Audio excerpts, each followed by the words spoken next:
The baby was dying, and Gareth Hobson couldn't bring himself to care. He stood in the shadows of the marble foyer, watching yet another nurse hurry up the grand staircase with her bag of useless remedies, her face tight with professional determination. 9 months. 9 months of watching his daughter slowly fade away, rejecting every bottle, every formula, every wet nurse the finest agencies could provide. 9 months of living in a house that felt more like a mausoleum than a home. November rain lashed against the floor-to-ceiling windows of the Connecticut estate, each drop echoing the hollow rhythm of his heart. Gareth pressed his back against the cold stone wall, his grey eyes fixed on the ornate chandelier that had once illuminated his wife's laughter.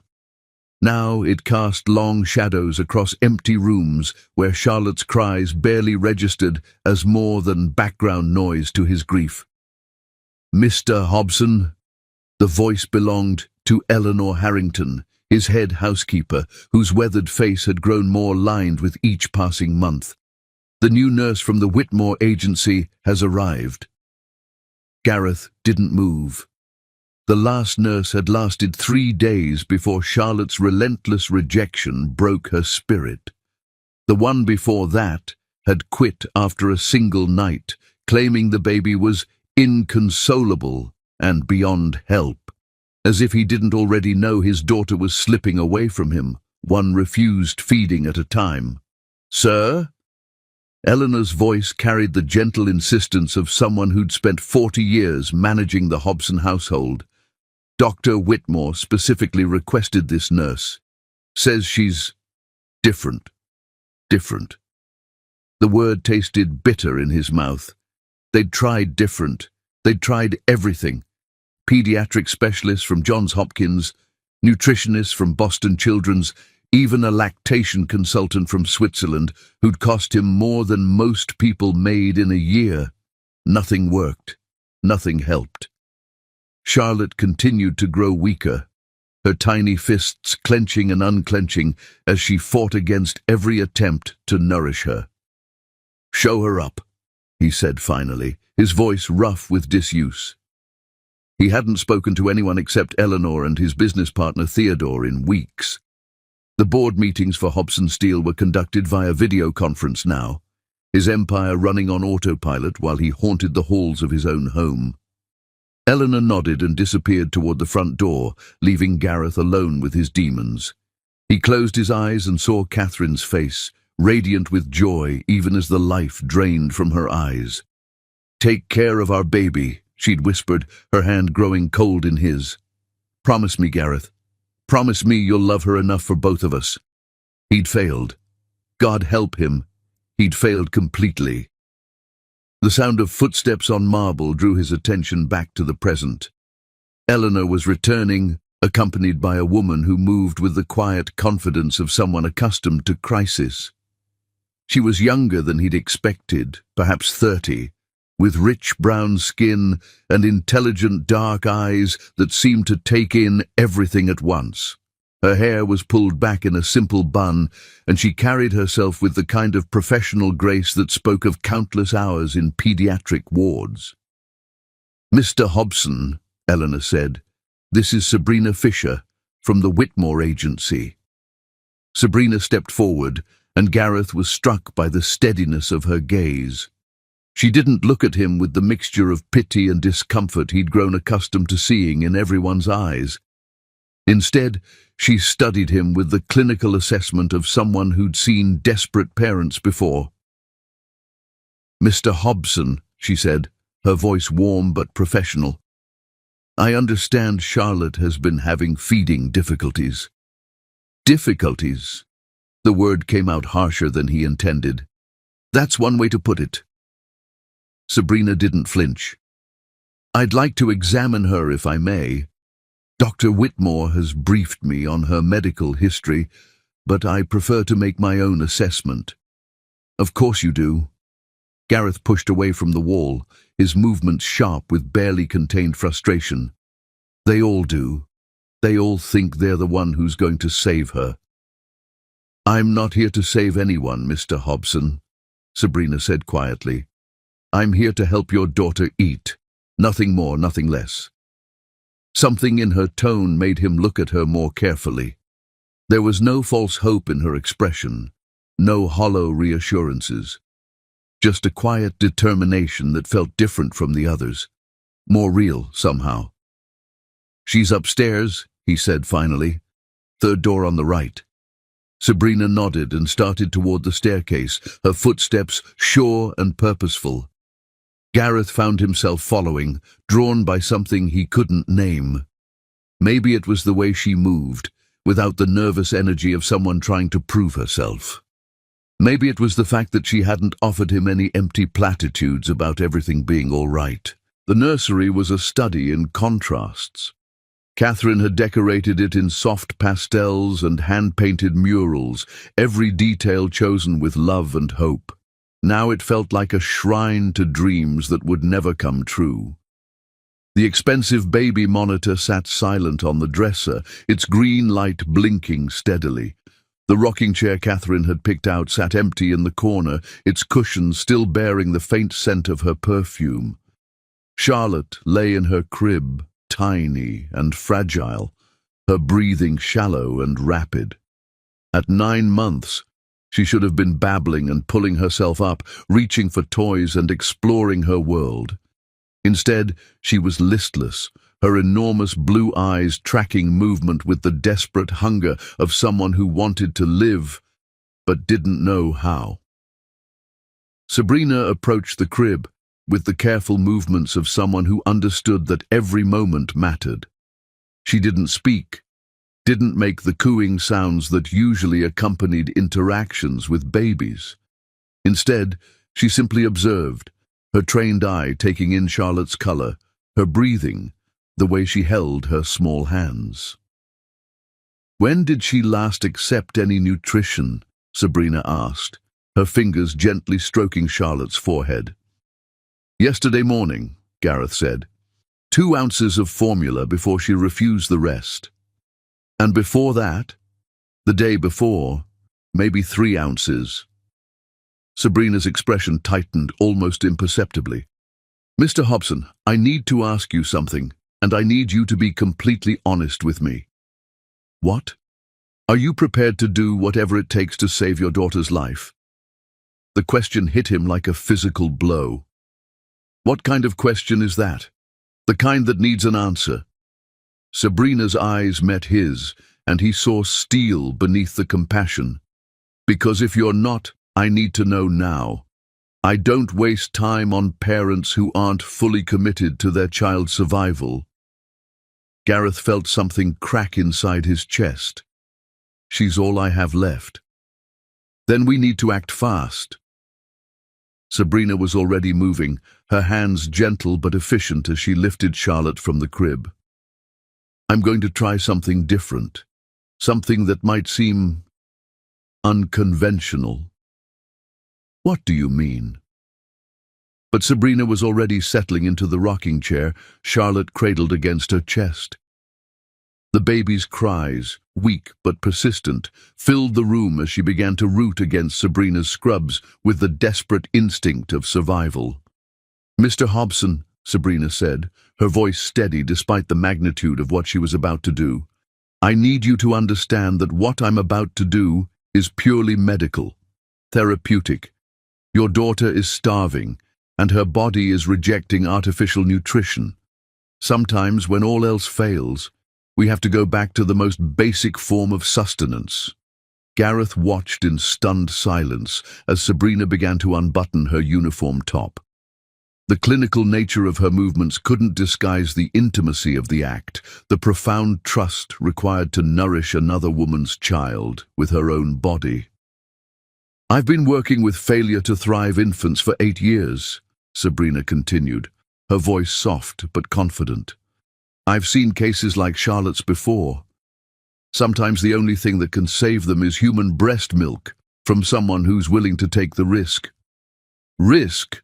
Gareth's voice came out as a croak. "The risk of caring too much," Sabrina said simply, "of letting myself become attached to a child who might not make it." Charlotte's cries quieted as Sabrina guided her to her breast. The baby latched instinctively, her tiny fists relaxing for the first time in days as she finally found the nourishment her body craved. The sound of her contented sucking filled the room, a sound Gareth hadn't heard since Catherine's death.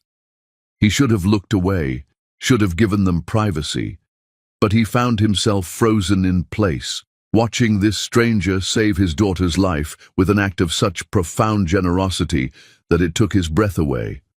In the soft glow of the nursery lamp, Sabrina looked like a Madonna, her face serene and focused as she gave Charlotte what no amount of money could buy. "She's eating," he whispered, his voice breaking on the words.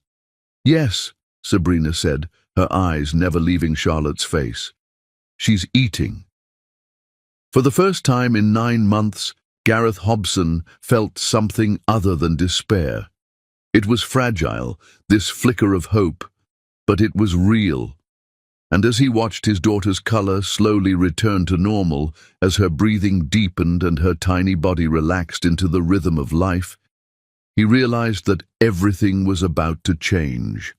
The woman in the rocking chair had just saved his daughter's life, but as he stood there in the shadows, watching her nurse his child with such tender care, Gareth couldn't shake the feeling that she might just save his life too. The storm outside began to quiet, and for the first time since Catherine's death, the house felt like a home again. Chapter 2. Fortress of Steel and Sorrow. The empire that had made Gareth Hobson one of the most powerful men in America was built on steel, but the man himself had become something far harder and more unforgiving. He stood at the floor-to-ceiling windows of his Manhattan office 48 hours after Sabrina Fisher had saved his daughter's life, watching the city spread out below him like a chessboard where he'd learned to play God with other people's livelihoods.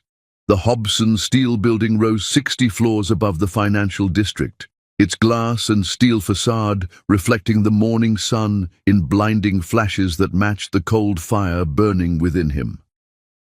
"The quarterly reports are on your desk," Theodore Fairchild said from behind him, his voice carrying the careful neutrality of someone who'd learned to navigate his best friend's grief. "The Pittsburgh mill is exceeding projections by 12%. Gareth didn't turn around. Couldn't turn around. Because if he looked at Ted's face, he'd see the same mixture of relief and concern that had been there since the phone call. The call where Gareth had told him, in a voice rough with wonder, that Charlotte was eating, that she was going to live. "Cancel the Hartford meeting," Gareth said instead, his reflection ghost-like in the glass. "I'm going home." "Home?" Ted's surprise was obvious. "Gareth, you haven't left the office before 8 o'clock in 9 months. The board is expecting—" "The board can wait." Gareth's voice carried the steel that had built his empire, the ruthless edge that had crushed competitors and forged alliances. "I have more important things to do." The silence stretched between them, filled with all the things Ted wanted to say, but didn't dare. They'd been friends since Harvard, business partners for 15 years, and Ted had watched Gareth transform from a driven but caring man into something harder after Catherine's death. The grief had crystallized into a kind of armor, protecting him from feeling anything at all. "She's really getting better?" Ted asked finally, his voice soft with the hope he'd been afraid to voice. "She's eating." The words came out rough, like they were being torn from somewhere deep inside. "Every 3 hours, like clockwork. The nurse says she's gaining weight." "That's wonderful, Gareth. Catherine would be—" "Don't." The word cracked like a whip. "Don't bring her into this." Ted fell silent, but Gareth could feel his friend's eyes on him, could sense the questions he wanted to ask, about the nurse, about what had changed, about why Gareth was suddenly racing home to Connecticut instead of burying himself in work the way he had for the past 9 months. The truth was, Gareth didn't know how to answer those questions. He only knew that something had shifted the moment he'd watched Sabrina Fisher cradle his daughter, her dark eyes filled with a fierce protectiveness that had awakened something he'd thought was dead. For 48 hours, he'd tried to focus on earnings reports and merger negotiations, but his mind kept drifting back to that rocking chair, to the sound of Charlotte's contented sighs, to the way Sabrina had looked at him without pity or judgment. "I'll be working from home for the next few days," he said finally. "Handle anything urgent."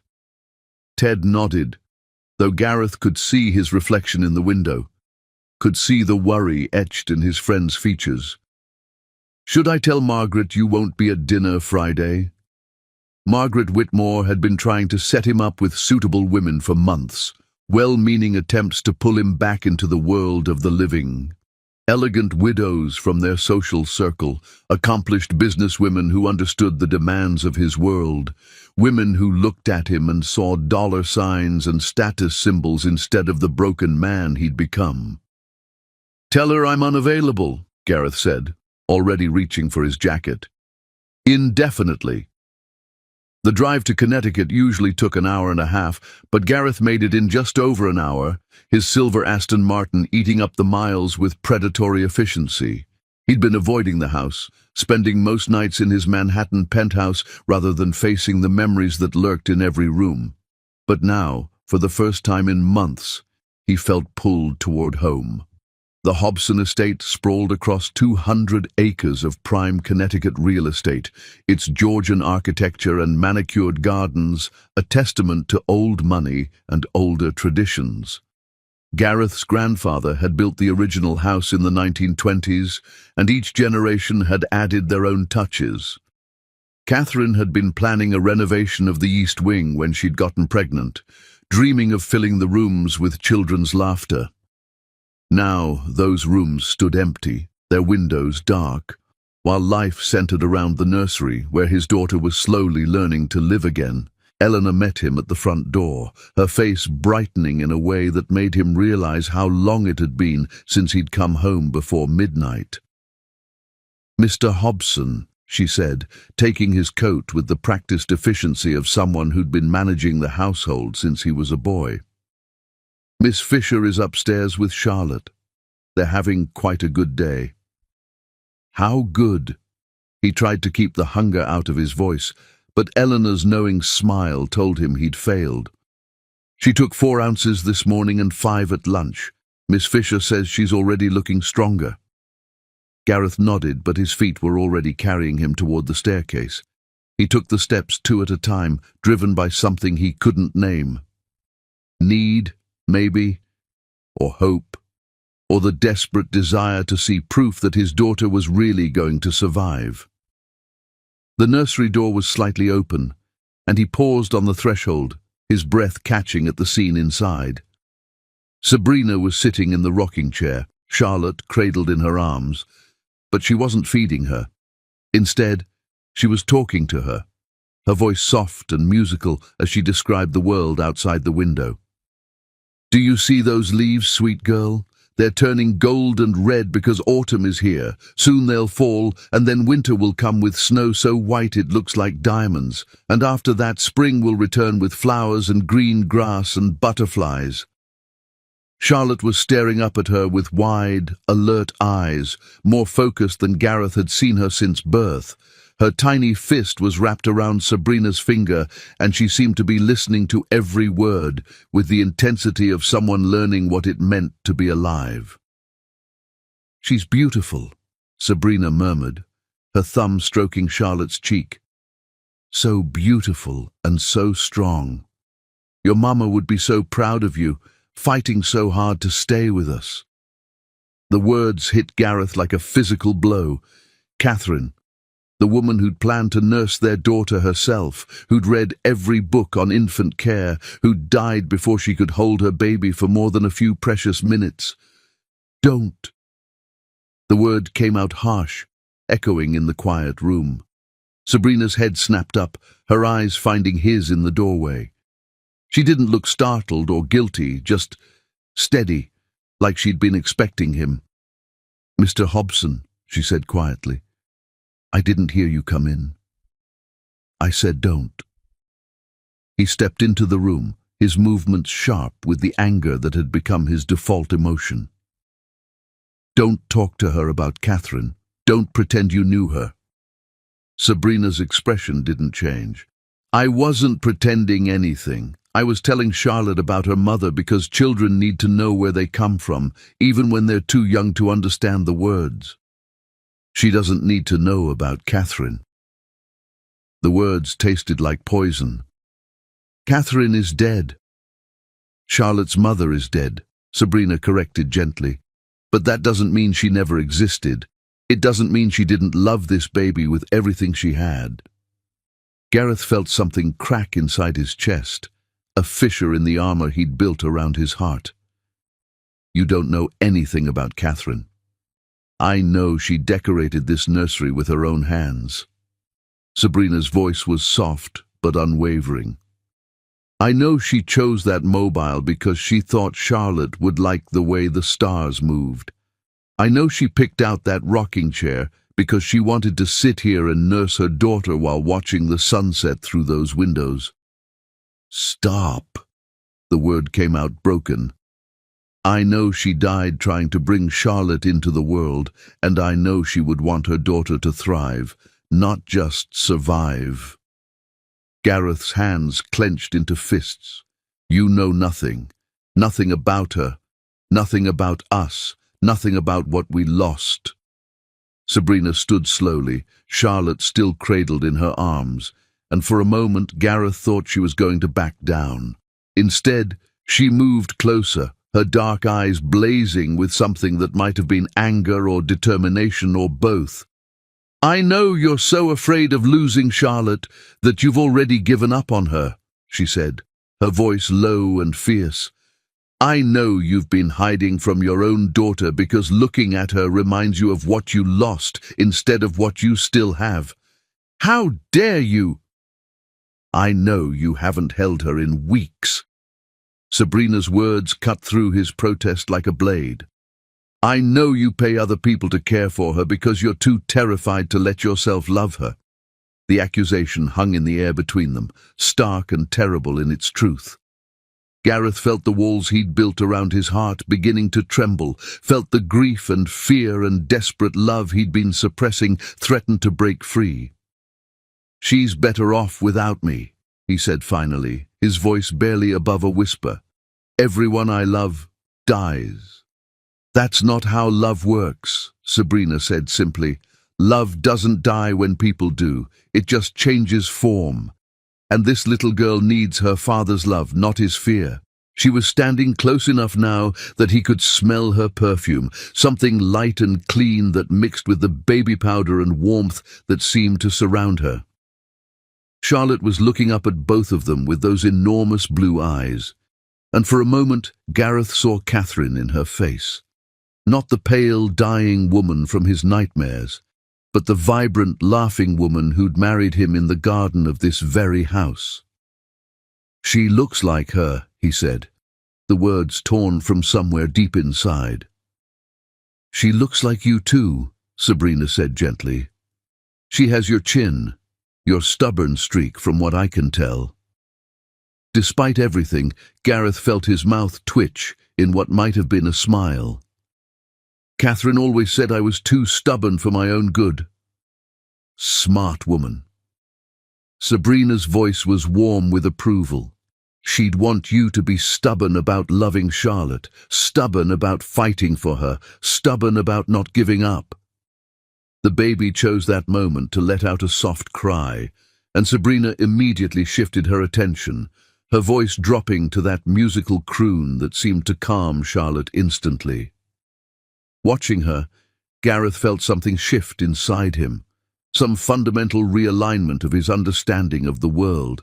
This woman had saved his daughter's life, not with medical equipment or expensive procedures, but with the simple, profound act of giving her own body to nourish a child that wasn't hers. She'd asked for nothing in return, expected nothing, and now she was trying to save him too. Why? He asked suddenly. Why are you doing this? Sabrina looked up at him, her expression serious. Because she deserves to live. Because she deserves to be loved. Because sometimes the only way to heal from loss is to save someone else from losing everything too. The words hit him like a revelation, and Gareth realized that she wasn't just talking about Charlotte. She was talking about both of them, about the strange alchemy that happened when two broken people found a way to piece each other back together. I don't know how to be her father, he admitted, the words coming out in a rush. I don't know how to love her without thinking about Catherine. I don't know how to look at her without seeing everything I failed to protect. You learn, Sabrina said simply. One day at a time.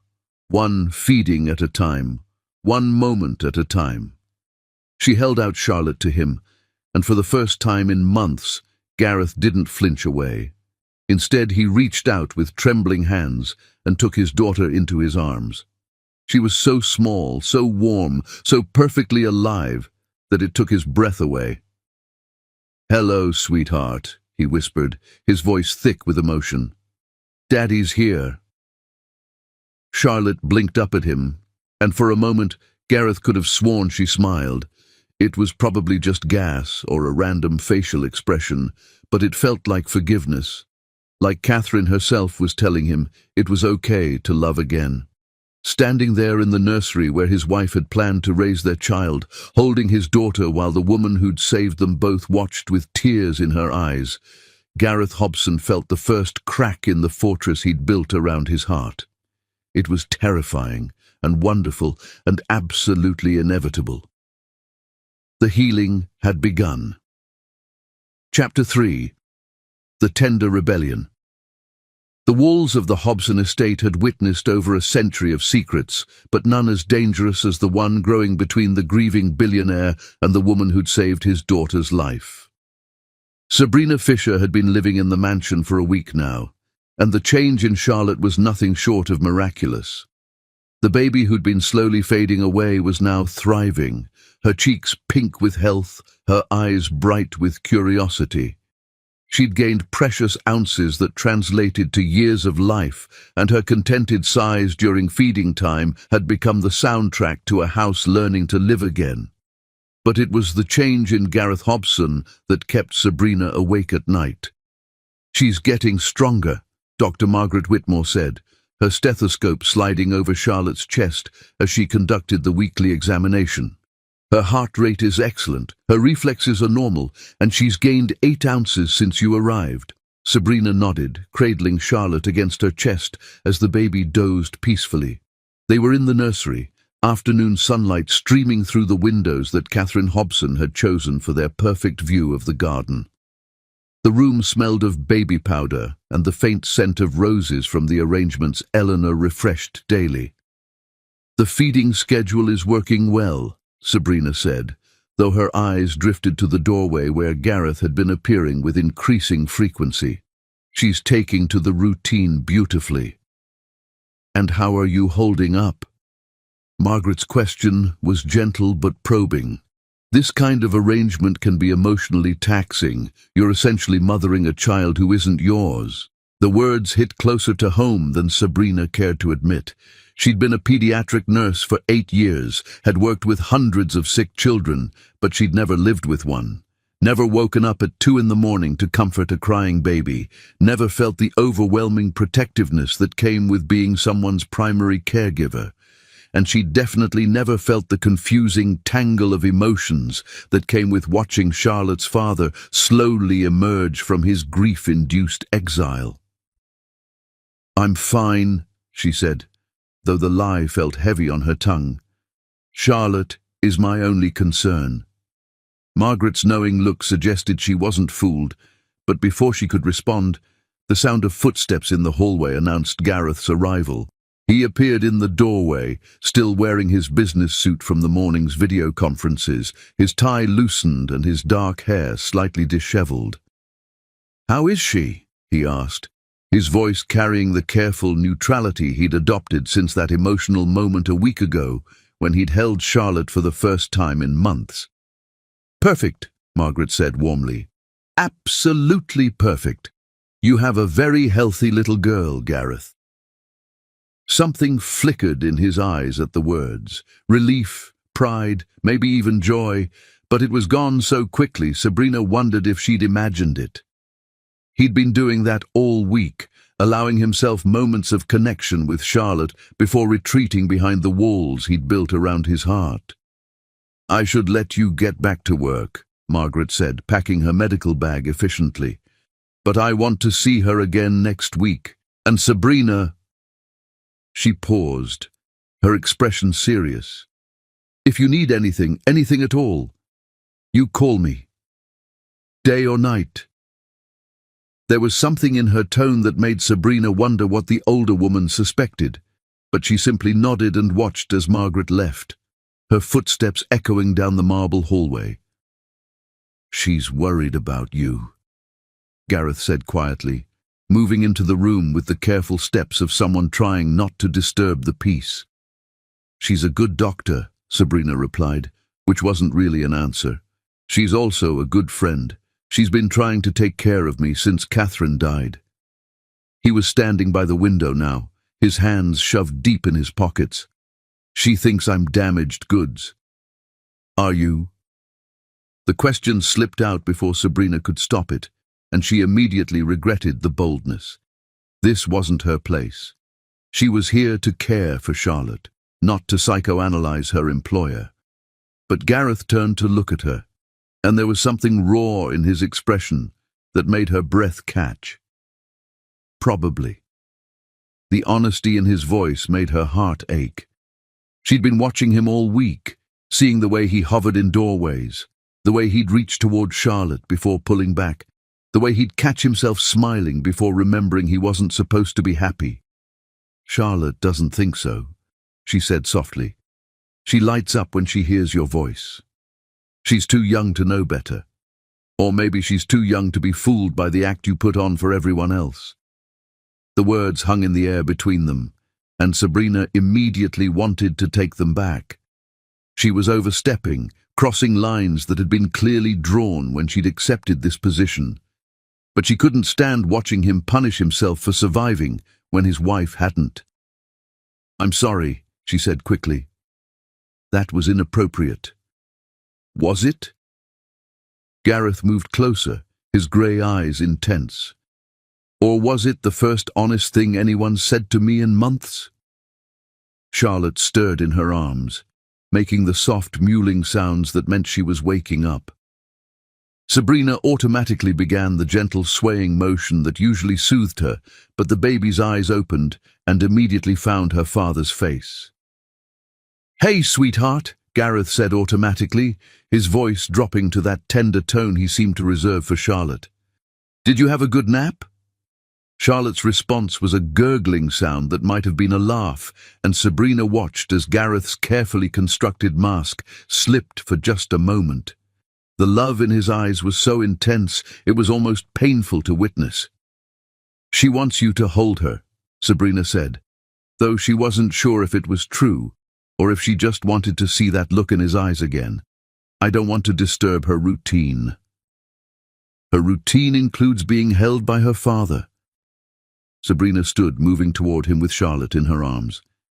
"She needs to know you're real, not just a voice in the doorway." For a moment she thought he was going to refuse.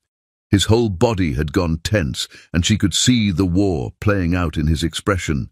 But then Charlotte made another soft sound, and his resolve crumbled. "Okay," he said quietly. "But if she cries—" "She won't cry." Sabrina placed Charlotte in his arms, her hands briefly covering his to help him support the baby's head. The contact sent an unexpected jolt of awareness through her, and she quickly stepped back, but not before she saw the wonder in Gareth's eyes as Charlotte settled against his chest, her tiny fist curling around his finger with the absolute trust that only babies possessed. "She's so small," he murmured, his voice thick with emotion. "I keep forgetting how small she is.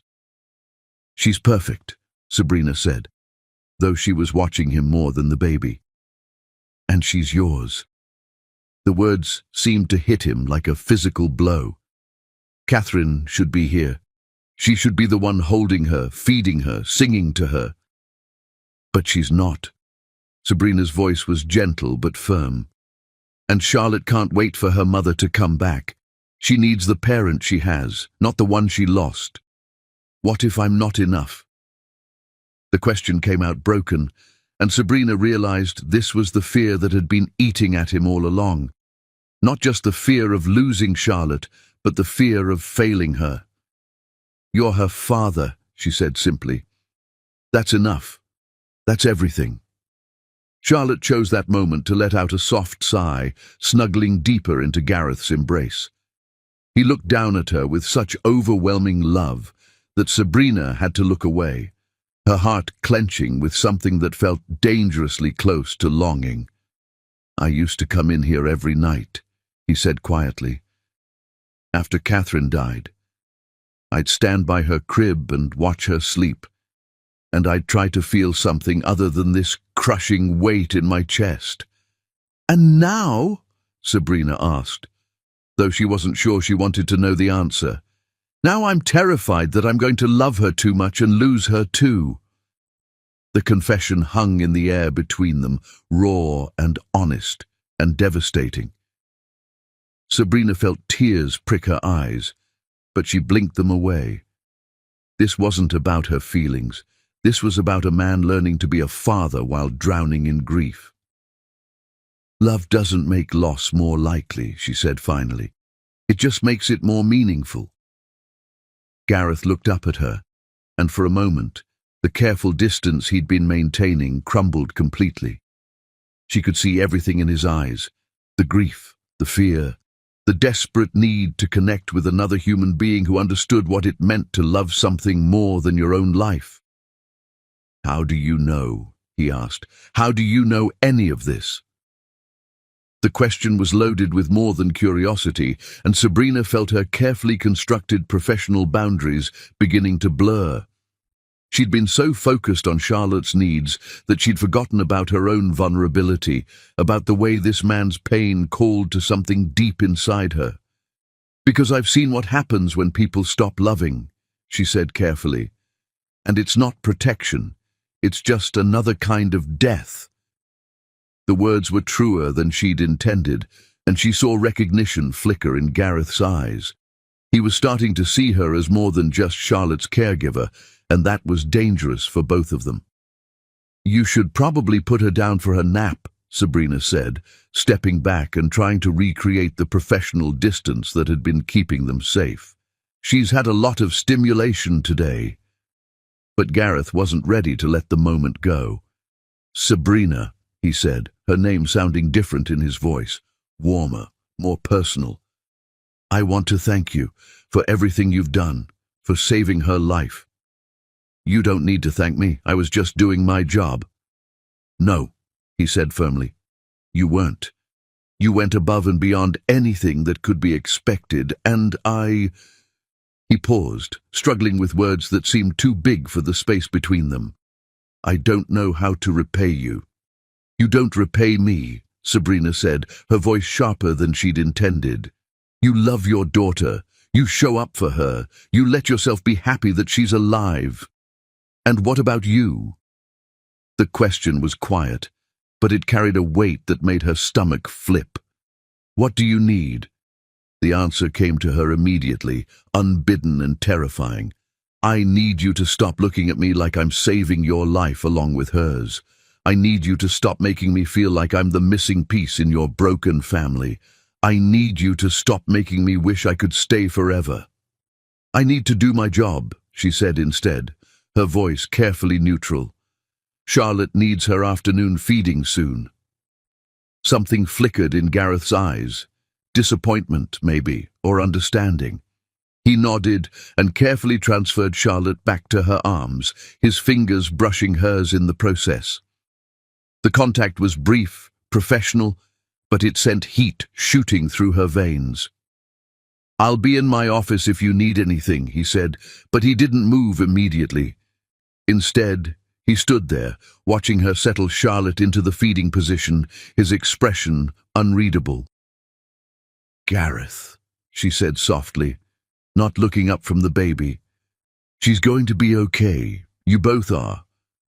"I hope so," he said, and there was something in his voice that made her think he wasn't just talking about Charlotte anymore. After he left, Sabrina sat in the rocking chair with Charlotte, but her mind was spinning with dangerous thoughts. She'd been hired to save a baby's life, but somewhere along the way, she'd started caring about the man who'd been afraid to love his own daughter. She'd started seeing past the grief and the walls to the person he'd been before tragedy had changed him. And that was a problem, because temporary arrangements weren't supposed to feel this much like home. Charlotte finished feeding and dozed off in her arms, but Sabrina didn't move. She sat there in the golden afternoon light, holding a baby who wasn't hers, in a house that would never be home, loving a man who was still married to a ghost. It was a recipe for heartbreak, and she was walking straight into it with her eyes wide open. Outside, the first leaves of autumn were beginning to fall, and Sabrina couldn't shake the feeling that change was coming, whether she was ready for it or not. The safe professional distance she'd been maintaining was crumbling, and in its place was something far more dangerous, something that felt like family, something that felt like love, and something that was going to destroy her when it was time to leave. Chapter 4. Ghosts of the Past. The past arrived at the Hobson estate at exactly 3:15 on a Tuesday afternoon, dressed in Chanel and carrying enough grief to destroy everything Sabrina had built. Catherine Sinclair had always been beautiful, but 18 months of mourning had refined her features into something almost ethereal. Her blonde hair was pulled back in a perfect chignon, her blue eyes held the kind of sadness that never quite faded, and her designer dress hung on a frame grown too thin from forgetting to eat. "Where is she?" Catherine demanded, standing in the marble foyer like an avenging angel. "Where is this woman who's supposedly saving Charlotte's life?" From the top of the staircase, Sabrina watched the scene unfold with growing unease. She'd been heading downstairs when she heard the commotion, and something about the blonde woman's voice had stopped her cold. There was pain in it, yes, but also a territorial fury that made Sabrina's protective instincts flare. "Catherine!" Gareth's voice came from his office, and Sabrina saw him emerge into the foyer, his expression immediately guarded. "What are you doing here?" "I'm trying to find out why my sister's baby is being nursed by a complete stranger while you hide in your office like a coward." Catherine's voice rose to a pitch that would have been shrill if it hadn't been so full of anguish.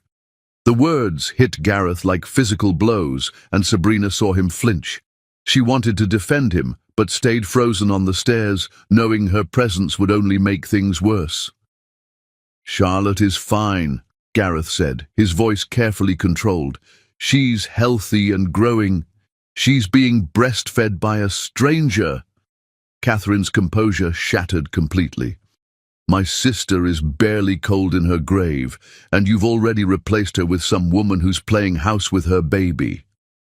"It's not like that," Gareth said, but his voice lacked conviction. "Isn't it?" Catherine was crying now, tears streaming down her face as 18 months of suppressed grief finally found its target. "Tell me, where does she sleep? In the guest room? Or have you moved her into the master suite already?" "The guest room," Sabrina said quietly, finally walking down the stairs. "I sleep in the guest room near the nursery so I can hear Charlotte at night." "How convenient," Catherine said, her voice dripping with sarcasm. "And what happens when Charlotte doesn't need night feedings? Will you find other reasons to stay? Other ways to make yourself indispensable?" The questions hit too close to home, echoing doubts that had been plaguing Sabrina for days. She'd been falling in love with this family, with Charlotte and with Gareth, and Catherine's accusations forced her to confront that truth. "I'm here to help Charlotte," she said, but even to her own ears the words sounded hollow. Are you? Catherine stepped closer, and Sabrina could smell expensive perfume mixed with the faint scent of gin. Or are you here to help yourself to my sister's life? You're playing house with a grieving widower and his motherless baby, pretending it's altruistic, but I can see the way you look at him. Catherine, Gareth's voice cracked like a whip. You will not speak to Sabrina that way, not in my house. Your house? Catherine laughed bitterly. This was Catherine's house. That's Catherine's baby upstairs. And that woman is trying to erase every trace of my sister's existence. That's not true, Sabrina said, her voice stronger now. I talk to Charlotte about her mother every day. I tell her how much Catherine loved her, how she chose every detail of the nursery. You didn't know her, Catherine whispered, her voice breaking. You didn't know how she laughed, or how she cried when she found out she was pregnant, or how she spent hours talking to her belly. The words painted a picture of a woman Sabrina would never meet, and for the first time since arriving, she felt the full weight of what she'd taken on. She wasn't just caring for a baby, she was standing in for a ghost. You're right, she said quietly. I didn't know Catherine, but Charlotte can't wait for her mother to come back from the dead. How dare you? Catherine breathed, her face going white. How dare I what? Save her life? Because that's what I did. Charlotte was dying and no one else could help her. Because he was grieving. Catherine's voice broke. Because he lost the love of his life, and instead of giving him time to heal, you swooped in and made yourself indispensable. I made myself useful, Sabrina shot back, her professional composure finally cracking. There's a difference.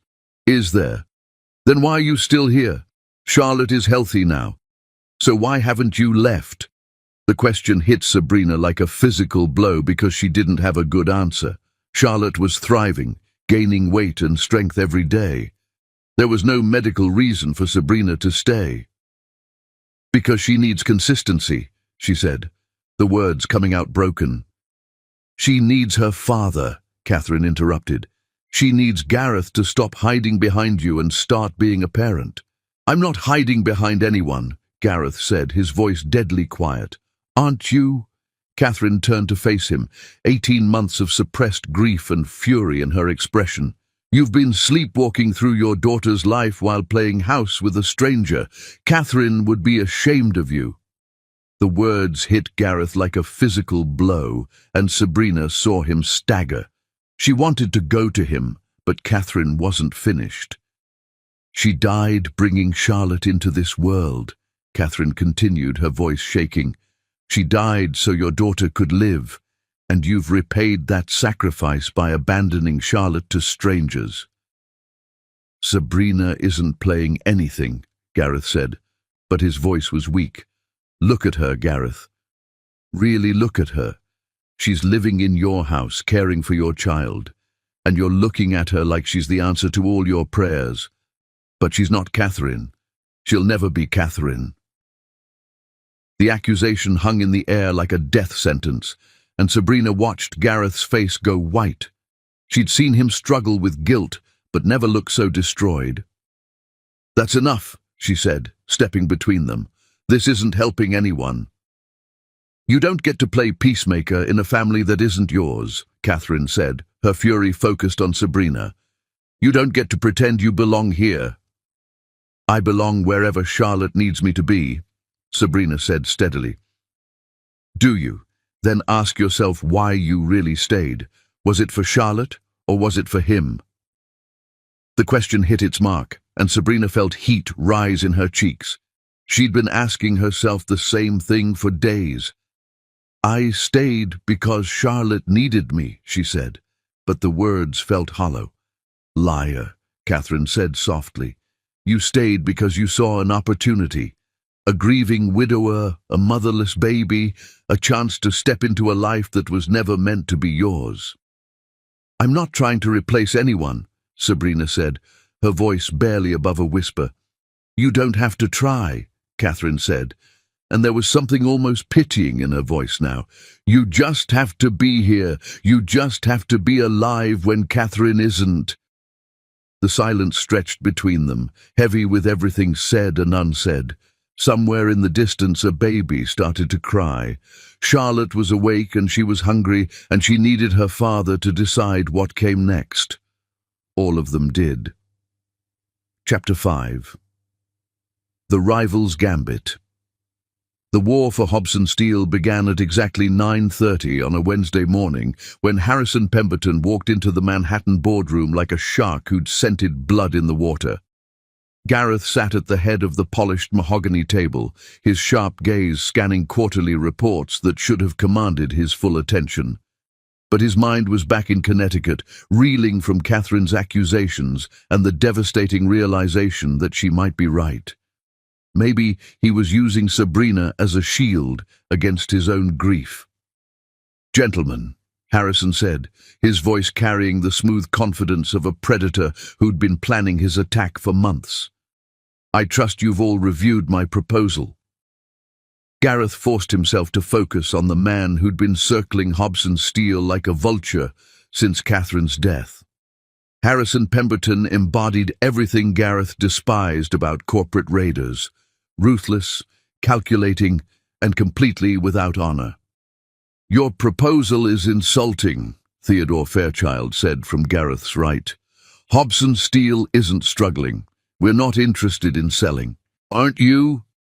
Harrison's smile was sharp as a blade. "The word on the street is that your CEO has been distracted. Family troubles, I hear."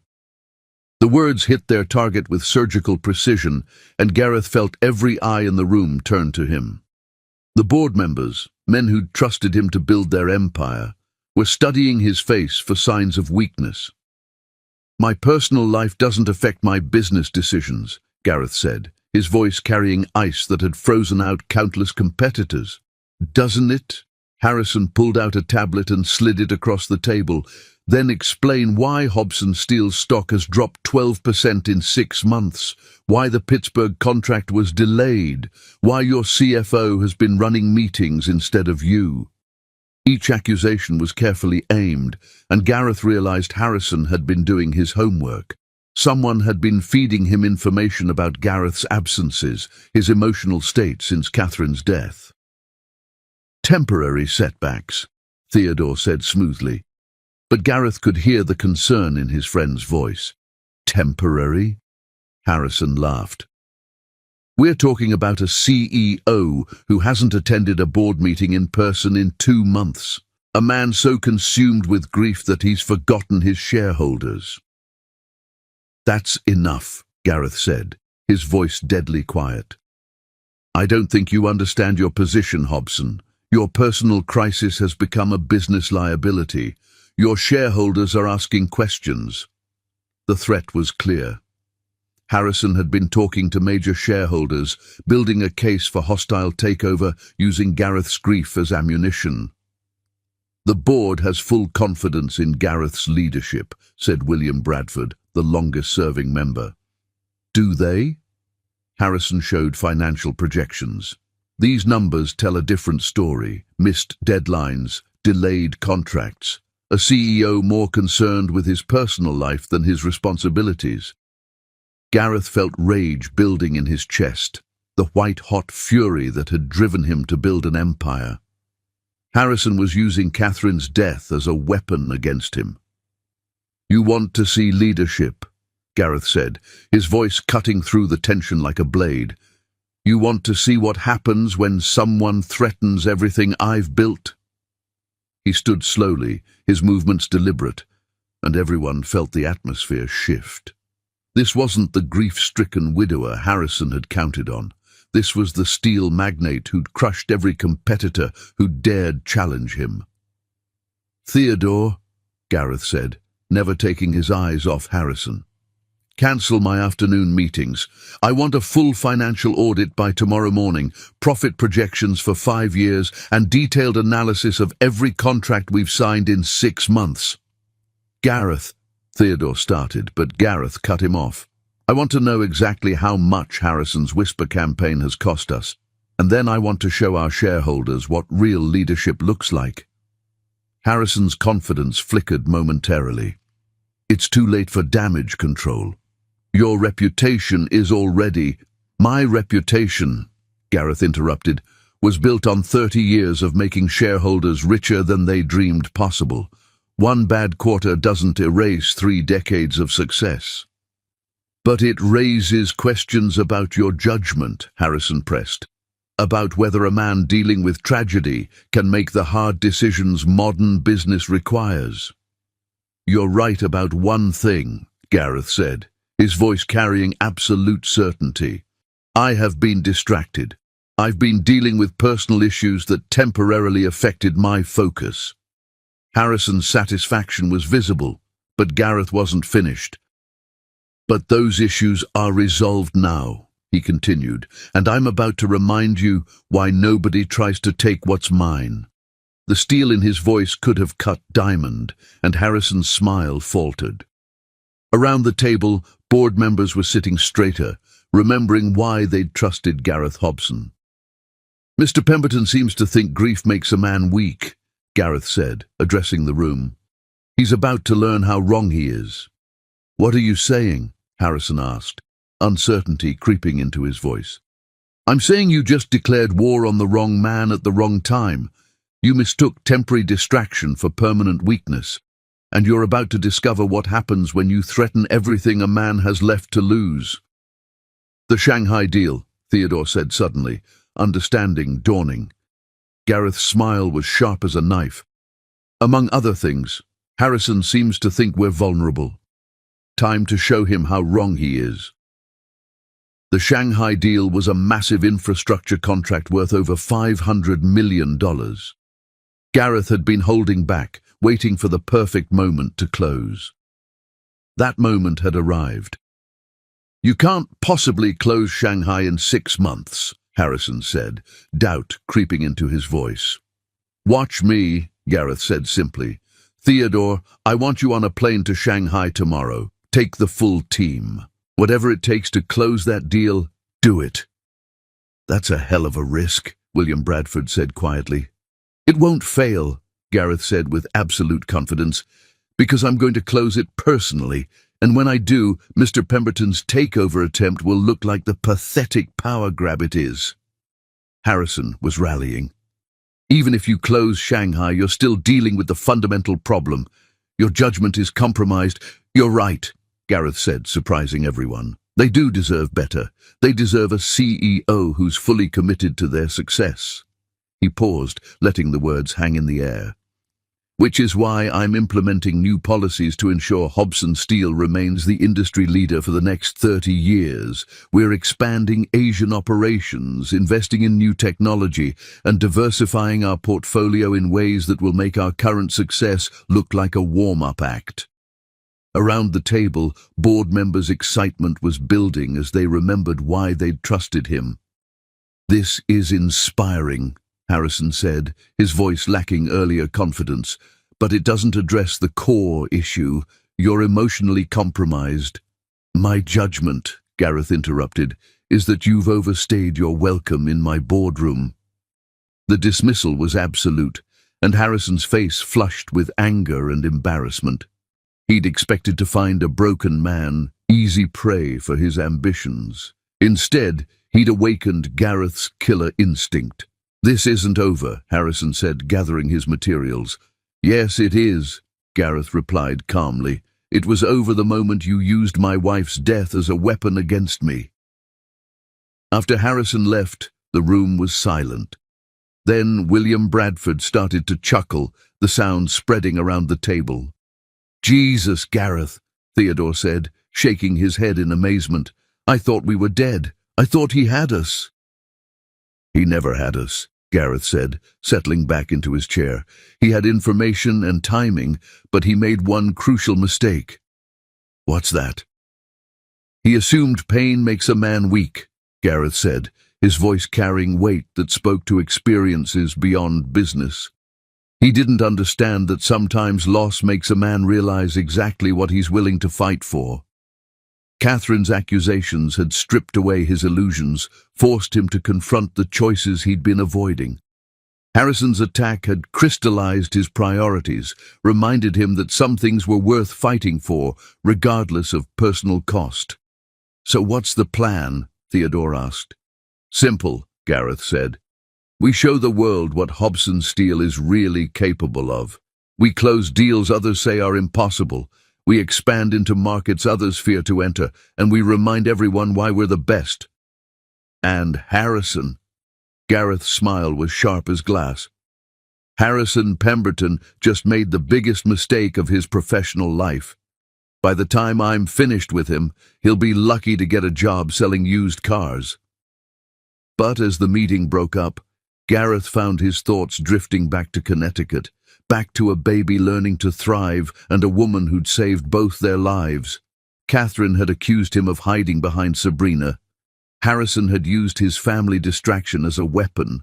Maybe it was time to stop hiding. Maybe it was time to decide what he was really fighting for. Because somewhere between the corporate warfare and family drama, Gareth had realized something that terrified him more than any hostile takeover. He was falling in love with Sabrina Fisher, and that changed everything. Chapter 6. Scandal and Sacrifice. The photograph that destroyed everything appeared on page 6 at exactly 6:47 a.m. on a rain-soaked Thursday morning, beneath a headline that would haunt Sabrina Fisher forever. "Billionaire's baby mama, steel tycoons live in, nurse sparks romance rumors." The image was devastating in its intimacy. Sabrina standing in the nursery window, Charlotte cradled against her chest, while Gareth's reflection was visible in the glass behind her, his hand gently touching her shoulder. Someone with a telephoto lens had captured the exact moment that would confirm every whispered suspicion. Sabrina stared at her phone screen in the pre-dawn darkness, her hands trembling as she scrolled through endless notifications. The story had exploded across social media like wildfire, spawning thousands of vicious comments about her motives. "Gold digger alert, she saw a grieving billionaire and moved right in. Disgusting, his wife isn't even cold and he's playing house with the help." Each word was a knife to her heart, but she forced herself to keep reading. The article was character assassination, presenting carefully selected facts in the most damaging light possible. Sources close to the family confirm that 30-year-old nurse Sabrina Fisher has been living in the Connecticut mansion for over 6 weeks, providing what insiders describe as intimate care for 9-month-old Charlotte Hobson. They'd made it sound like she'd manufactured Charlotte's illness to insert herself into their lives. They'd twisted her life-saving decision into something sordid and calculating. Eleanor entered with coffee and a grim expression. "Mr. Hobson is in his office with his lawyers. He's been on the phone since 4 this morning." "How bad is it?" Sabrina asked, though she already knew. "Bad," Eleanor said simply. Channel 7 ran a segment. The Hartford Courant picked it up. The Wall Street Journal is running a piece about how the scandal might affect Hobson Steel's stock price. Sabrina closed her eyes, feeling the weight of unintended consequences. She'd come here to save a baby's life, and instead become the center of a media storm threatening to destroy everything Gareth had built. "There's more," Eleanor continued gently. "Someone leaked information about your background. They know about your student loans, your apartment, your work history. They're painting a picture of a woman who saw an opportunity." Her student loans, over $80,000, were being presented as evidence of financial desperation. Her modest apartment was being contrasted with the Hobson estate's luxury. Her previous cases were being scrutinized for inappropriate involvement. "They're destroying my career," she said flatly. "No family will ever hire me again. They've turned saving a baby's life into a scandal." "You saved that child's life," Eleanor said firmly. "Everything else is noise." But it wasn't just noise. In private nursing, reputation was everything. The photograph had shattered her professional credibility in a single image. "I have to go," Sabrina said, standing abruptly. "I have to pack and leave before this gets worse." "And Charlotte?" Eleanor's question was devastating. Sabrina felt tears at the mention of the baby who'd become her world. Charlotte was thriving, gaining weight and strength daily, but she was also bonded to Sabrina in ways that went beyond nutrition. "Charlotte will be fine," she said, though the lie tasted like ash. "She's healthy now. Any qualified nanny can care for her." "You don't believe that any more than I do," Eleanor said gently. "That child loves you. You're not just her caregiver, you're her security, her world." The words broke something inside Sabrina's chest. She'd tried to maintain professional boundaries, but had fallen completely in love with the tiny girl who'd fought so hard to live. "I can't stay," she said, her voice breaking. "Not when my presence is destroying Gareth's reputation." "What if he doesn't want you to go?" The question hung between them, loaded with possibilities Sabrina couldn't afford to consider. She'd seen how Gareth looked at her lately, felt the electricity when their hands touched, noticed how he found excuses to be in the nursery. "It doesn't matter," she said firmly. "I won't be the reason his company fails. I won't be the scandal that destroys everything he's built." Eleanor studied her with knowing eyes. "You love him, and he loves you. That's what this is really about." "This is about protecting Charlotte," Sabrina said, but her voice lacked conviction. "Is it right to abandon a child who's already lost her mother?" Eleanor asked. "Is it right to run from the first man who's made you feel alive in years?" The questions hit too close to home. She did love Gareth, not just as Charlotte's father, but as a man who'd shown her glimpses of who he'd been before grief changed him. But love wasn't enough when it came at the cost of everything he'd worked for. "I have to go," she repeated, moving toward her suitcase. "Before this gets worse." She was packing when Charlotte's cries echoed through the house. The baby was awake, probably hungry, definitely confused by the tension building since the scandal broke. Sabrina's body responded automatically, but she forced herself to keep packing, to ignore the maternal instincts that had gotten her into this mess. The crying grew more desperate, and Sabrina felt tears streaming down her face. She was abandoning Charlotte, just like every other caregiver had. She was proving she couldn't be trusted, couldn't be the stable presence a traumatized child needed. "She's asking for you." Gareth's voice came from the doorway, rough with exhaustion and desperation. She turned to face him, her suitcase half-packed, her face streaked with tears. He looked like he hadn't slept all night, his usually immaculate appearance disheveled, his eyes hollow with defeat. "I can't," she said, her voice barely a whisper. "I can't see her again. It'll just make leaving harder." "For who?" he asked, stepping into the room. "For you? Or for her?" The question was like a slap. "For both of us," she admitted. "For all of us." "What if I told you I don't care about the scandal?" Gareth's voice was quiet, but intense. "What if I told you that losing you would be worse than losing everything else?" "I'd say you're not thinking clearly," she replied, though her hands had stopped packing. "I'd say you're letting emotion cloud your judgment." "Maybe I am," he admitted, moving closer. "Or maybe I'm finally thinking clearly for the first time in months. Maybe I'm finally admitting that what I feel for you goes beyond gratitude." The words hung between them, dangerous and wonderful and absolutely impossible. Sabrina felt her heart racing, felt the walls she'd built around her feelings beginning to crack. "Gareth," she said, his name coming out like a prayer. "We can't. Not like this. Not when it'll destroy everything you've worked for." "What if I told you that none of it matters without you?" he asked, his voice raw with emotion.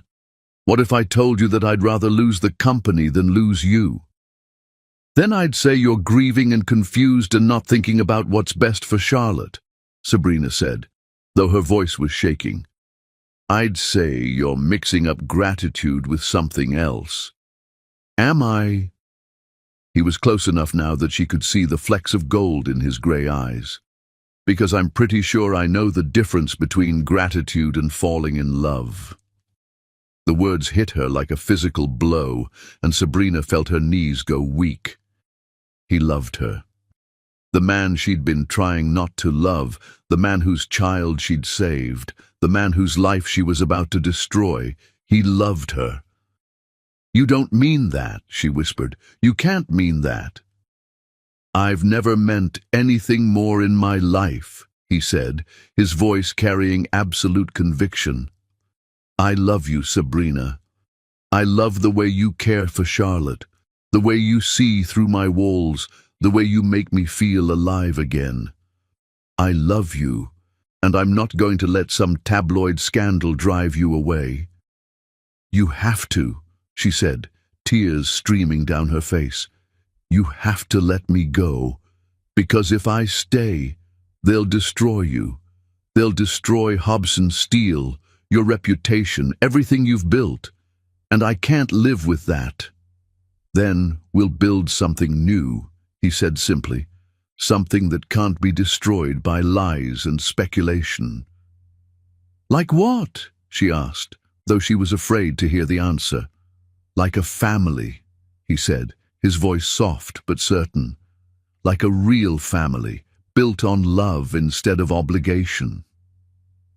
The words painted a picture too beautiful to contemplate, a life where she didn't have to leave, where Charlotte could grow up with both of them, where love was enough to overcome any obstacle. But it was a fantasy, and they both knew it. I have to go, she said, turning back to her suitcase. I have to leave before I make this worse. What if I asked you to stay? Gareth's voice was quiet but desperate. What if I got down on my knees and begged you not to leave us? Sabrina closed her eyes, feeling her heart break into 1,000 pieces. Then I'd say that you're the most wonderful man I've ever known, and that's exactly why I have to protect you from this. She finished packing in silence while he watched, her hands moving automatically while her heart shattered. When she was done, she turned to face him one last time, memorizing every detail of his face. Take care of Charlotte, she said, her voice barely audible. Love her enough for both of us. Sabrina, please, she whispered. Please don't make this harder than it already is.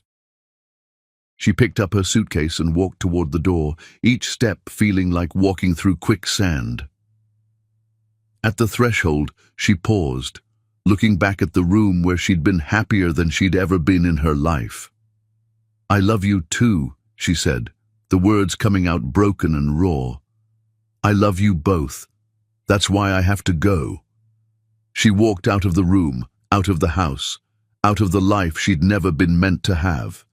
Behind her, she could hear Charlotte crying, the sound following her down the hallway, down the stairs, out into the cold morning air. By the time she reached her car, the tears were flowing freely.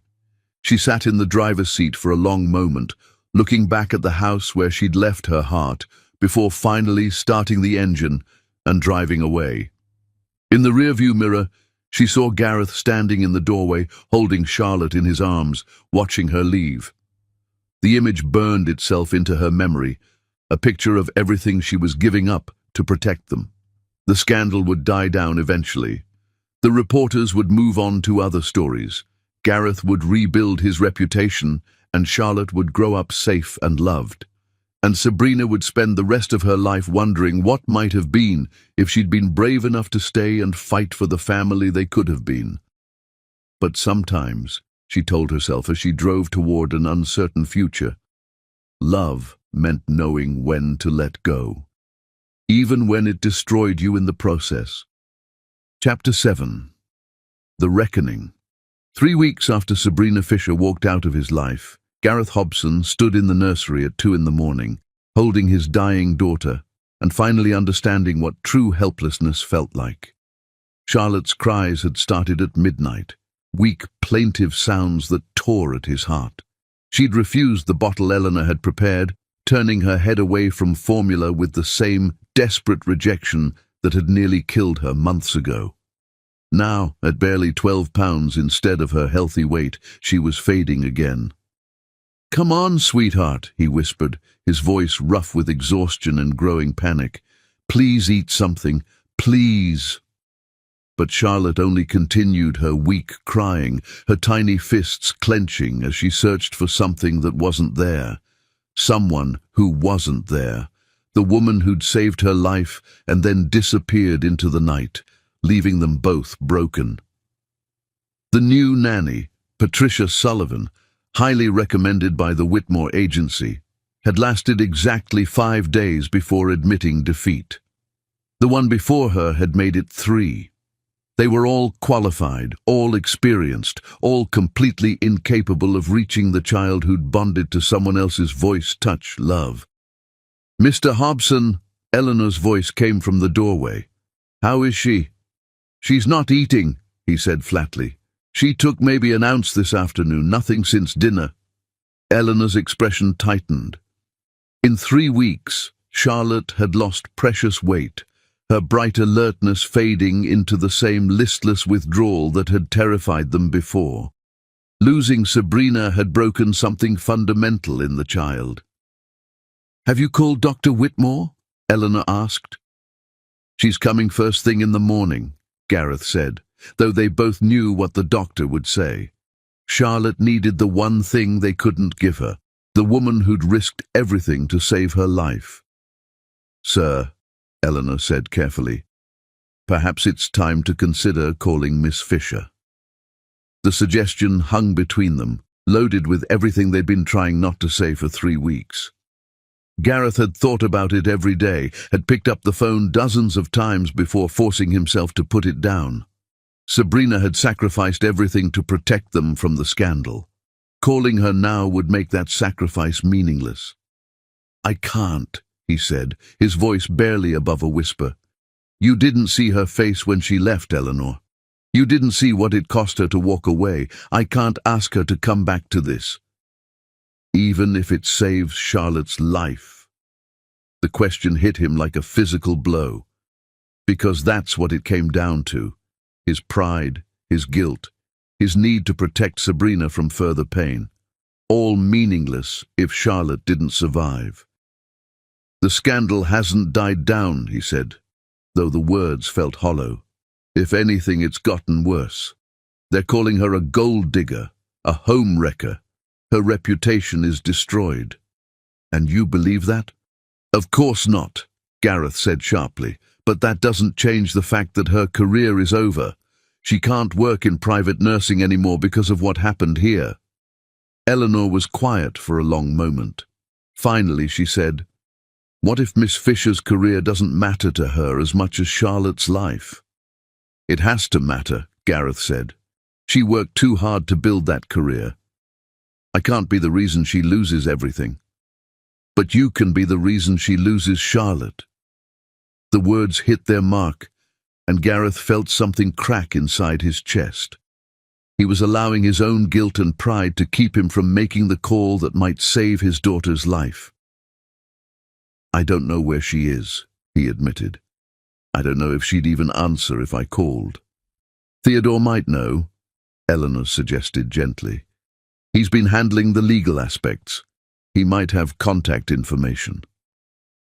Gareth looked down at Charlotte, who had finally quieted but was staring up at him with enormous blue eyes that held too much sadness for a baby.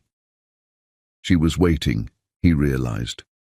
Waiting for the voice that had sung her to sleep, the touch that had made her feel safe, the love that had taught her to trust the world.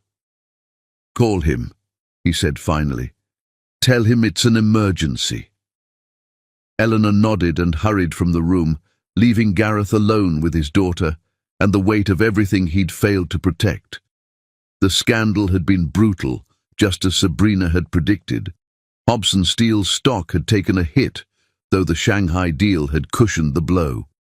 His personal life had become tabloid fodder. But none of that mattered now, not when he was watching his daughter slip away again. His phone buzzed with a text from Theodore. Found her. Hartford General, Pediatric Ward, night shift. Hartford General. Less than an hour away, but it might as well have been on the other side of the world. Gareth closed his eyes, trying to imagine walking into that hospital, finding Sabrina in her scrubs, asking her to come back to the life she'd sacrificed everything to escape. "Sir?" Eleanor was back, her expression cautious. "Mr. Fairchild says Miss Fisher is working at Hartford General. He says she's been asking about Charlotte." The words hit Gareth like a revelation. Sabrina had been asking about Charlotte, which meant she was thinking about her, worrying about her, maybe even suffering the same kind of separation that was slowly killing them both. "What did Ted tell her?" he asked. "Nothing specific," Eleanor said. "Just that Charlotte was adjusting to the change." Adjusting. The word was such a pale description of what Charlotte was actually going through, the weight loss, the withdrawal, the desperate searching for a face that never appeared. "I have to go," Gareth said suddenly, his decision crystallizing into action. "I have to go to Hartford and find her. Mr. Hobson," Eleanor said carefully, "it's 3 in the morning. Perhaps you should wait." "No," he said, his voice carrying the steel that had built his empire. "I've waited too long already. I've let pride and guilt and fear keep me from doing what I should have done weeks ago." "And what's that?" "Fighting for what matters," he said simply. "Fighting for Charlotte. Fighting for Sabrina. Fighting for the family we could be if I stopped being a coward." Eleanor smiled, the first genuine smile he'd seen from her in weeks. "I'll call Patricia and ask her to come watch Charlotte." "No," Gareth said, surprising himself with the certainty in his voice. "Charlotte's coming with me. If I'm going to ask Sabrina to come back, she needs to see what her leaving has cost. Sir, it's the middle of the night. The baby will be cold, tired." "The baby is dying," Gareth said bluntly. "She's dying because I was too proud to call the one person who could save her. If taking her out in the cold night air is what it takes to bring Sabrina home, then that's what we'll do." 20 minutes later, Gareth was driving through the empty Connecticut countryside with Charlotte secured in her car seat, her weak cries the only sound in the luxury sedan. She was bundled in the pink blanket that Sabrina had bought her, the one that still smelled faintly of the perfume that had become associated with safety and love. The drive to Hartford General took 45 minutes. With each mile that passed, Gareth's certainty grew. He wasn't just driving to save Charlotte's life. He was driving to reclaim his own. Because somewhere in the week since Sabrina had left, he'd realized that losing her had been worse than losing Catherine, not because he'd loved Catherine less, but because losing Sabrina had been a choice he'd made out of fear and pride instead of love. The hospital parking lot was nearly empty at 4 in the morning. Gareth parked close to the entrance, then carefully lifted Charlotte from her car seat. She was so light, so fragile, so different from the thriving baby she'd been just weeks ago. "We're going to find her," he whispered to Charlotte as they approached the automatic doors. "We're going to find Sabrina and bring her home." The pediatric ward was on the 4th floor. The nurses' station was staffed by a single woman who looked up in surprise as they approached. "Can I help you?" she asked, her eyes moving from Gareth's expensive suit to the baby in his arms. "I'm looking for Sabrina Fisher," he said. "It's a family emergency." The nurse's expression shifted, and Gareth saw recognition flicker in her eyes. She'd heard about the scandal, had probably read the stories, but she also saw a desperate father with a sick child, and that trumped everything else. "Room 412, she said quietly. "She's with the Morrison baby." Gareth nodded his thanks and walked down the sterile hallway, his footsteps echoing in the pre-dawn quiet. Room 412 was at the end of the hall, its door slightly ajar. He could hear a familiar voice coming from inside, soft and musical, and exactly what Charlotte needed to hear. "It's okay, sweetheart," Sabrina was saying. "I know you're scared, but the surgery went well. You're going to be fine. Your mommy and daddy will be here soon." Gareth paused outside the door, his heart hammering against his ribs. This was it, the moment that would determine whether they had a future or whether he'd spend the rest of his life wondering what might have been. He knocked softly and heard Sabrina's voice call out, "Come in." He pushed the door open and stepped into the room, Charlotte still in his arms. Sabrina was sitting beside a small bed, holding the hand of a toddler who was sleeping peacefully. She looked up as he entered, and the shock on her face nearly brought him to his knees. "Gareth?" she whispered, her voice barely audible. "What are you doing here?" "I came to ask you to come home," he said simply. "We need you, Sabrina. Charlotte needs you." As if summoned by the sound of Sabrina's voice, Charlotte's weak cries suddenly intensified, her tiny arms reaching toward the woman who'd saved her life. Sabrina's professional composure cracked, and Gareth saw tears streaming down her face. "Oh, sweetheart," she whispered, standing and moving toward them. "Oh, my sweet girl. What's wrong?" "She's not eating," Gareth said, his voice breaking. "She's lost weight, stopped responding to anyone else. She's dying, Sabrina. She's dying without you." Sabrina's hands were shaking as she reached for Charlotte, and the moment the baby was in her arms, the crying stopped. Charlotte nestled against Sabrina's chest with a sigh of pure relief, as if she'd finally found her way home. "I'm here," Sabrina whispered, her voice thick with tears. "I'm here, baby girl. I'm here." Gareth watched the reunion with a mixture of relief and heartbreak. This was what he'd been denying Charlotte for 3 weeks. The love of the woman who'd become her mother in everything but name.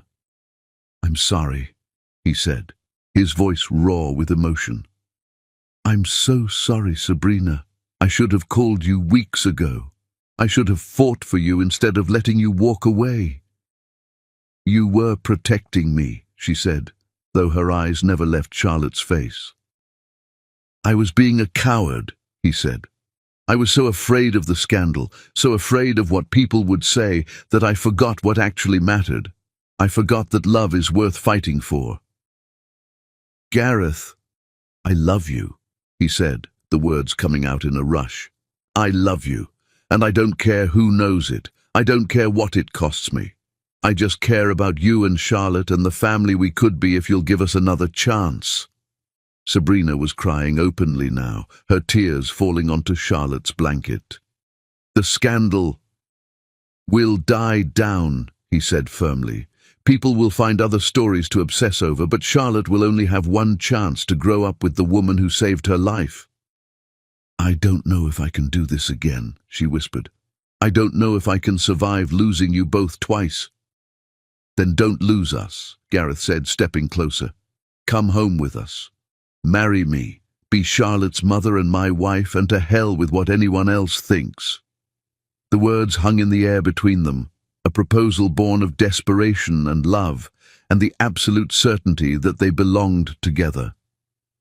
Sabrina looked down at Charlotte, who was sleeping peacefully in her arms for the first time in weeks, then up at Gareth with eyes that held 1,000 different emotions.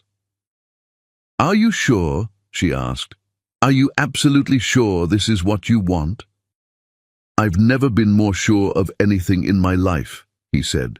"I want you, Sabrina. I want all of you, for the rest of my life." "Yes," she whispered, the word coming out like a prayer. "Yes, I'll marry you. Yes, I'll come home. Yes to all of it." He kissed her then, careful not to disturb Charlotte, who was finally sleeping peacefully between them. It was a kiss that tasted of tears and promises, of love that had survived scandal and separation, of a future that was worth any price they might have to pay. "Let's go home," he said against her lips. Let's take our daughter home." Sabrina nodded, her face radiant with happiness and relief. "Home," she repeated, as if testing the word. "Yes, let's go home." As they left the hospital together, Charlotte secure in Sabrina's arms, Gareth realized that the scandal had been worth it. The pain, the separation, the fear. All of it had been worth it because it had forced them to choose what mattered most. They'd chosen each other. They'd chosen love. And in the end, that was the only choice that really mattered. Chapter 8. Love's True Courage.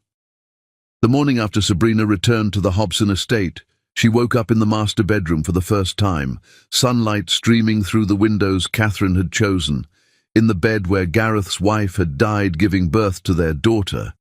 It should have felt wrong. Instead, it felt like coming home. Gareth was already awake beside her, his eyes soft as he watched her emerge from sleep. They'd talked until dawn, planning their future, addressing obstacles they'd face, reaffirming the love that had survived scandal and separation.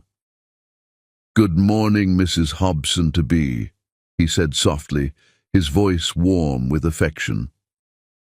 "We're not married yet," Sabrina said, though she couldn't suppress her smile. The engagement ring on her finger, Catherine's ring, offered with trembling hands and accepted with tears, caught the morning light. "Details," Gareth murmured, leaning over to kiss her forehead. "How did you sleep?" "Like the dead," she admitted, then immediately regretted the phrase. But Gareth just smiled, understanding they were both learning to navigate the balance between honoring the past and embracing the future. "Charlotte?" she asked, already starting to sit up. "Still sleeping," he said, gently pulling her back down. "Eleanor checked an hour ago. She's peaceful for the first time in weeks." Sabrina nodded, relief flooding through her. The reunion with Charlotte the night before had been everything she'd hoped for. The baby had latched immediately, drinking with desperate hunger. By the time they'd gotten home, Charlotte was already looking more alert. "We need to talk about logistics," Sabrina said, her practical nature asserting itself. "The media will have a field day when they find out I'm back. The engagement will fuel more speculation." "Let them speculate," Gareth said, his voice carrying the steel that had built his empire. "I don't care what they say anymore. I care about protecting our family." Our family. The words sent warmth through Sabrina's chest, but also brought anxiety. Building a family with Gareth meant stepping permanently into Catherine's shoes, becoming mistress of an estate she'd never been meant to inherit.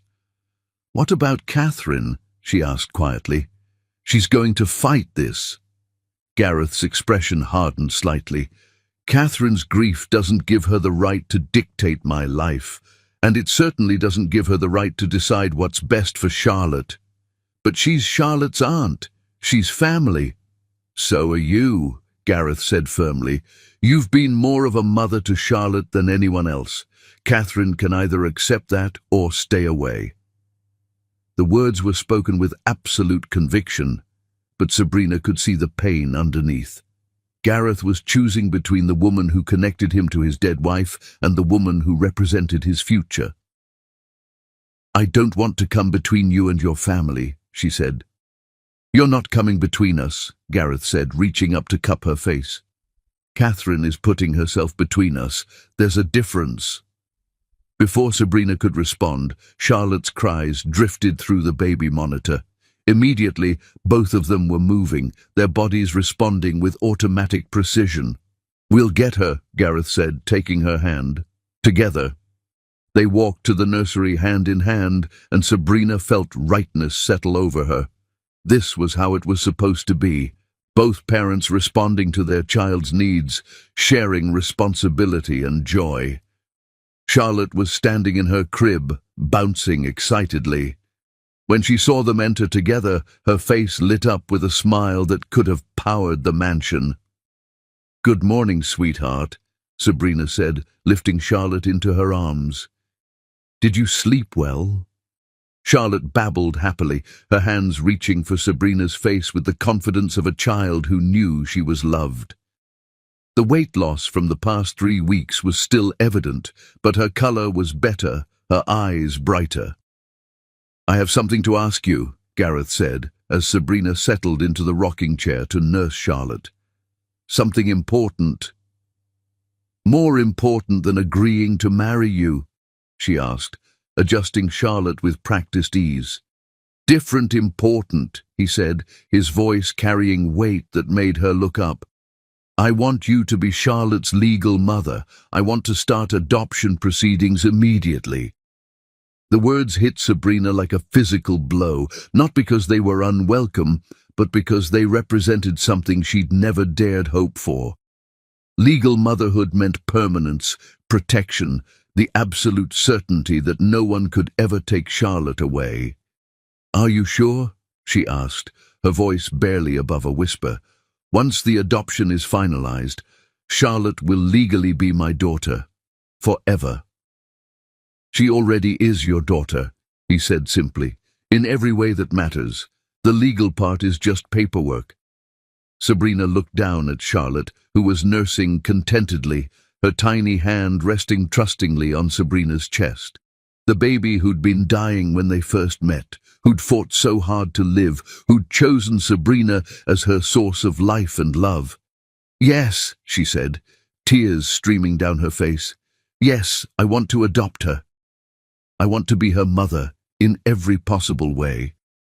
Gareth smiled, the kind of smile that transformed his entire face. "Good, because I've already called the lawyers. They're drawing up papers today." "Today?" Sabrina laughed through her tears. "You don't waste any time."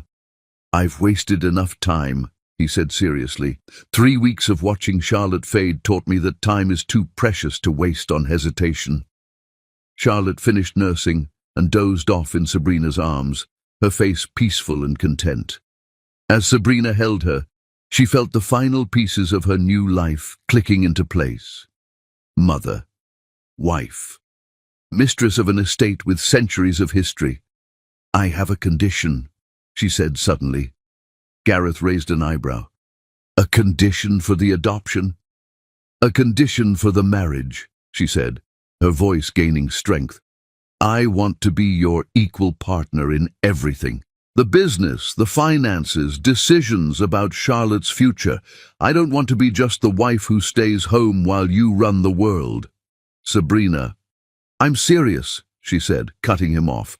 "I didn't give up my career to become a decorative accessory. I want to be involved. I want to contribute. I want to build something together."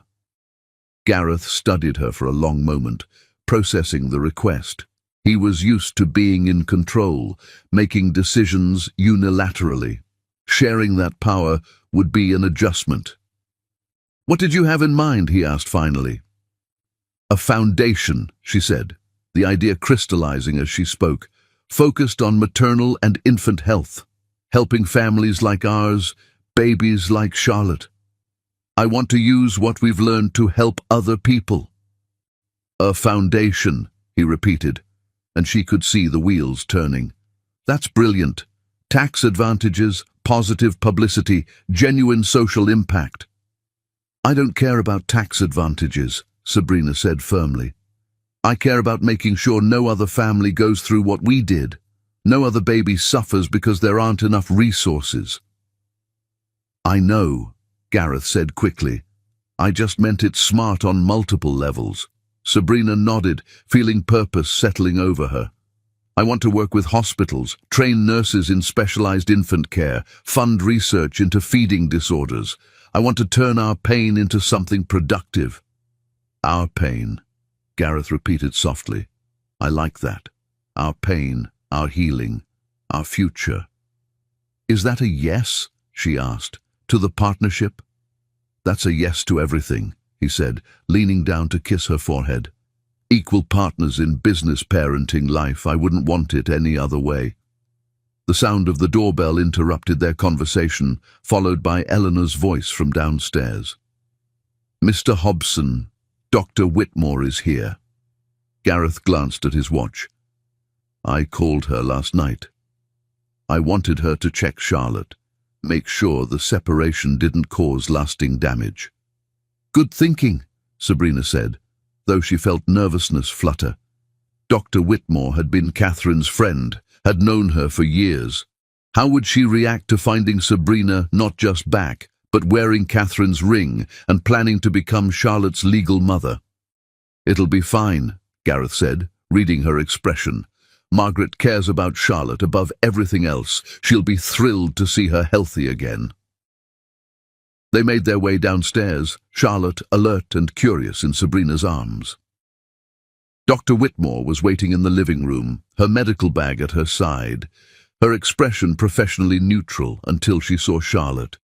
"My goodness," she said, her face breaking into a smile. "Look at that color. Look at those bright eyes. She looks like a completely different baby." "She's been eating well," Sabrina said, settling onto the sofa, 4 times since midnight. "And sleeping peacefully between feedings," Gareth added. "No crying, no fussing." Dr. Whitmore nodded, pulling out her stethoscope. "May I?" she asked, and Sabrina immediately handed Charlotte over. As the doctor examined Charlotte, Sabrina studied her face for signs of judgment or disapproval. But Dr. Whitmore seemed focused entirely on her patient, checking reflexes, listening to her heart, testing responses with genuine care. "She's perfect," Dr. Whitmore announced finally. "Absolutely perfect. Her heart rate is excellent, reflexes normal, and she's clearly gained weight since last night." "So the separation didn't cause permanent damage?" Gareth asked. "None that I can detect," Dr. Whitmore said. Then her expression grew serious. "But I don't recommend trying that again. Charlotte has formed a profound attachment to Sabrina. Separating them could be genuinely traumatic." "We're not separating again," Sabrina said firmly. "Ever." Dr. Whitmore looked between them, taking in the engagement ring, the way they stood close together, the obvious intimacy. "I see," she said quietly. "And, Catherine, how are you handling the transition?" The question was directed at Gareth, but Sabrina felt its weight too. They were building happiness on the foundation of another woman's loss. "Catherine is gone," Gareth said simply. "I loved her. I'll always love her. But she's gone. Charlotte deserves to grow up with a mother who's here, who's alive, who can love her and care for her. And you believe Sabrina can fill that role?" "I don't believe it," Gareth said, his voice carrying absolute conviction. "I know it. She already has." Dr. Whitmore nodded slowly. "Catherine would want Charlotte to be happy," she said finally. "She'd want her to be loved and cared for, and given every opportunity to thrive. If Sabrina can provide that—" "I can," Sabrina said quietly. "I will." "Then you have my blessing," Dr. Whitmore said, and Sabrina felt weight she didn't know she'd been carrying lift from her shoulders. "Both of you." After Dr. Whitmore left, Sabrina and Gareth spent the afternoon planning their wedding, discussing the foundation, and simply enjoying being together.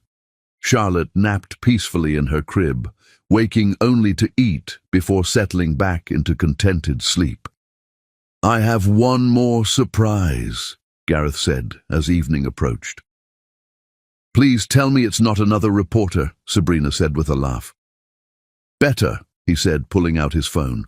"I've arranged dinner with the mayor tomorrow night, and the governor next week, and I've scheduled interviews with carefully selected journalists who actually care about the story behind the scandal." "Gareth, we're going to control the narrative," he said firmly. "We're going to tell our story on our terms. The real story about a baby who was dying, a nurse who saved her life, and 2 people who found love in tragedy." Sabrina felt tears prick her eyes. "You don't have to expose yourself like that for me."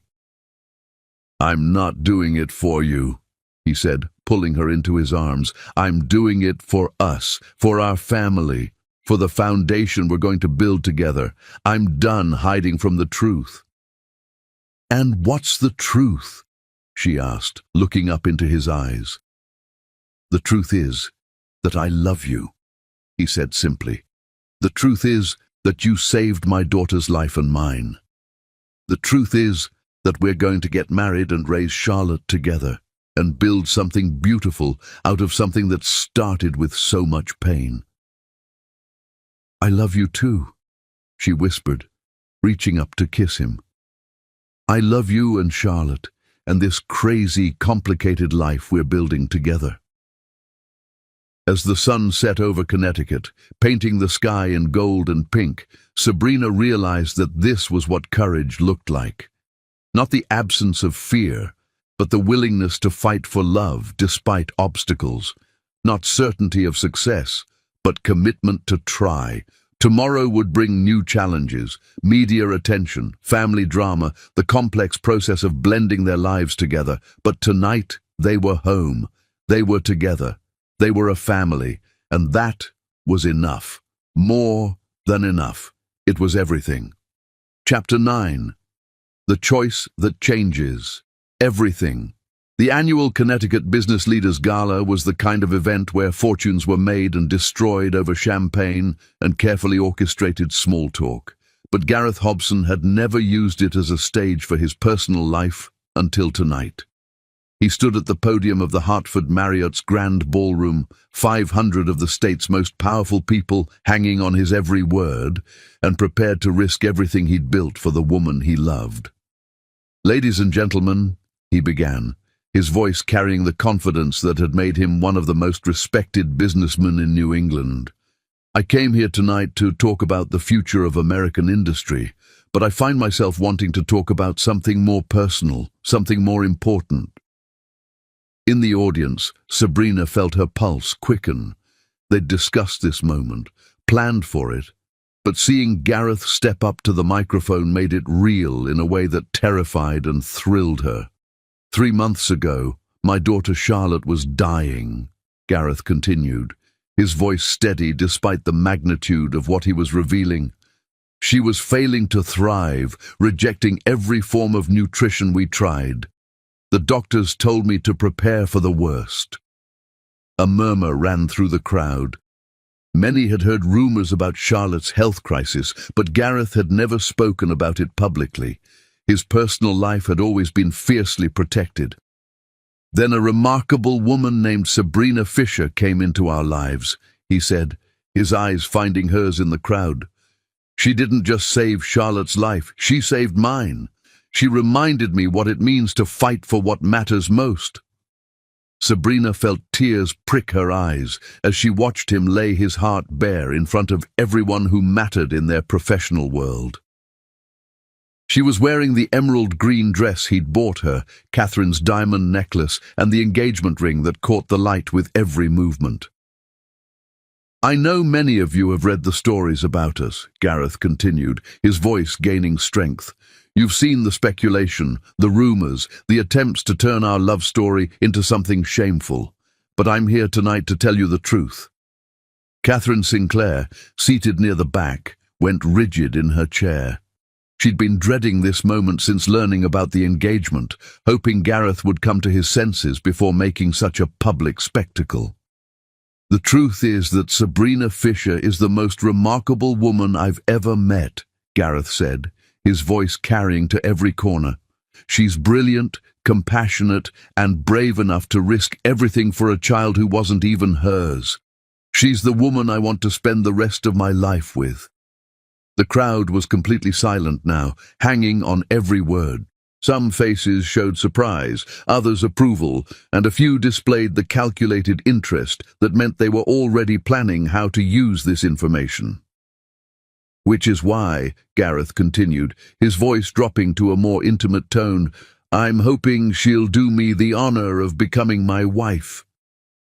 He pulled out a small velvet box, and the crowd gasped as they realized what was happening. This wasn't just a speech, this was a proposal happening in front of 500 witnesses. "Sabrina Fisher," he said, his eyes locked on hers. Will you marry me? The question hung in the air like a challenge to the world. Sabrina stood slowly, her heart pounding. This was the moment they'd talked about, the public declaration that would either cement their future or destroy everything they'd built. "Yes," she said, her voice clear and strong despite her nerves. "Yes, I'll marry you." The applause was thunderous, but Sabrina barely heard it. She was walking toward the stage, toward Gareth, toward the future they were claiming together despite every obstacle. He met her at the bottom of the steps, pulling her into his arms and kissing her with passion that made it clear this wasn't a business arrangement. This was real, deep, transformative love. "I love you," he whispered against her lips, loud enough for the microphone to catch. "I love you too," she replied, not caring who heard. The crowd erupted again, but their moment was interrupted by the sound of a chair scraping. Catherine Sinclair was standing, her face white with fury, her hands shaking as she stared at the couple on stage.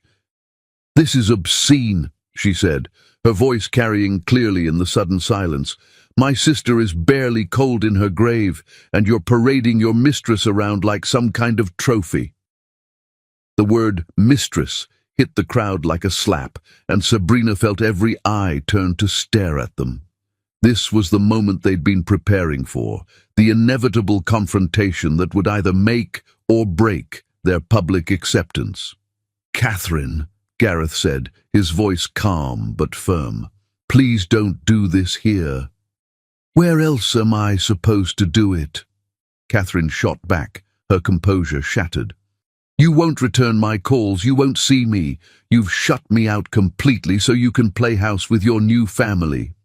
Because you refuse to accept that Charlotte needs a mother who's alive," Gareth said, his voice carrying steel. "You refuse to accept that I have the right to find happiness again."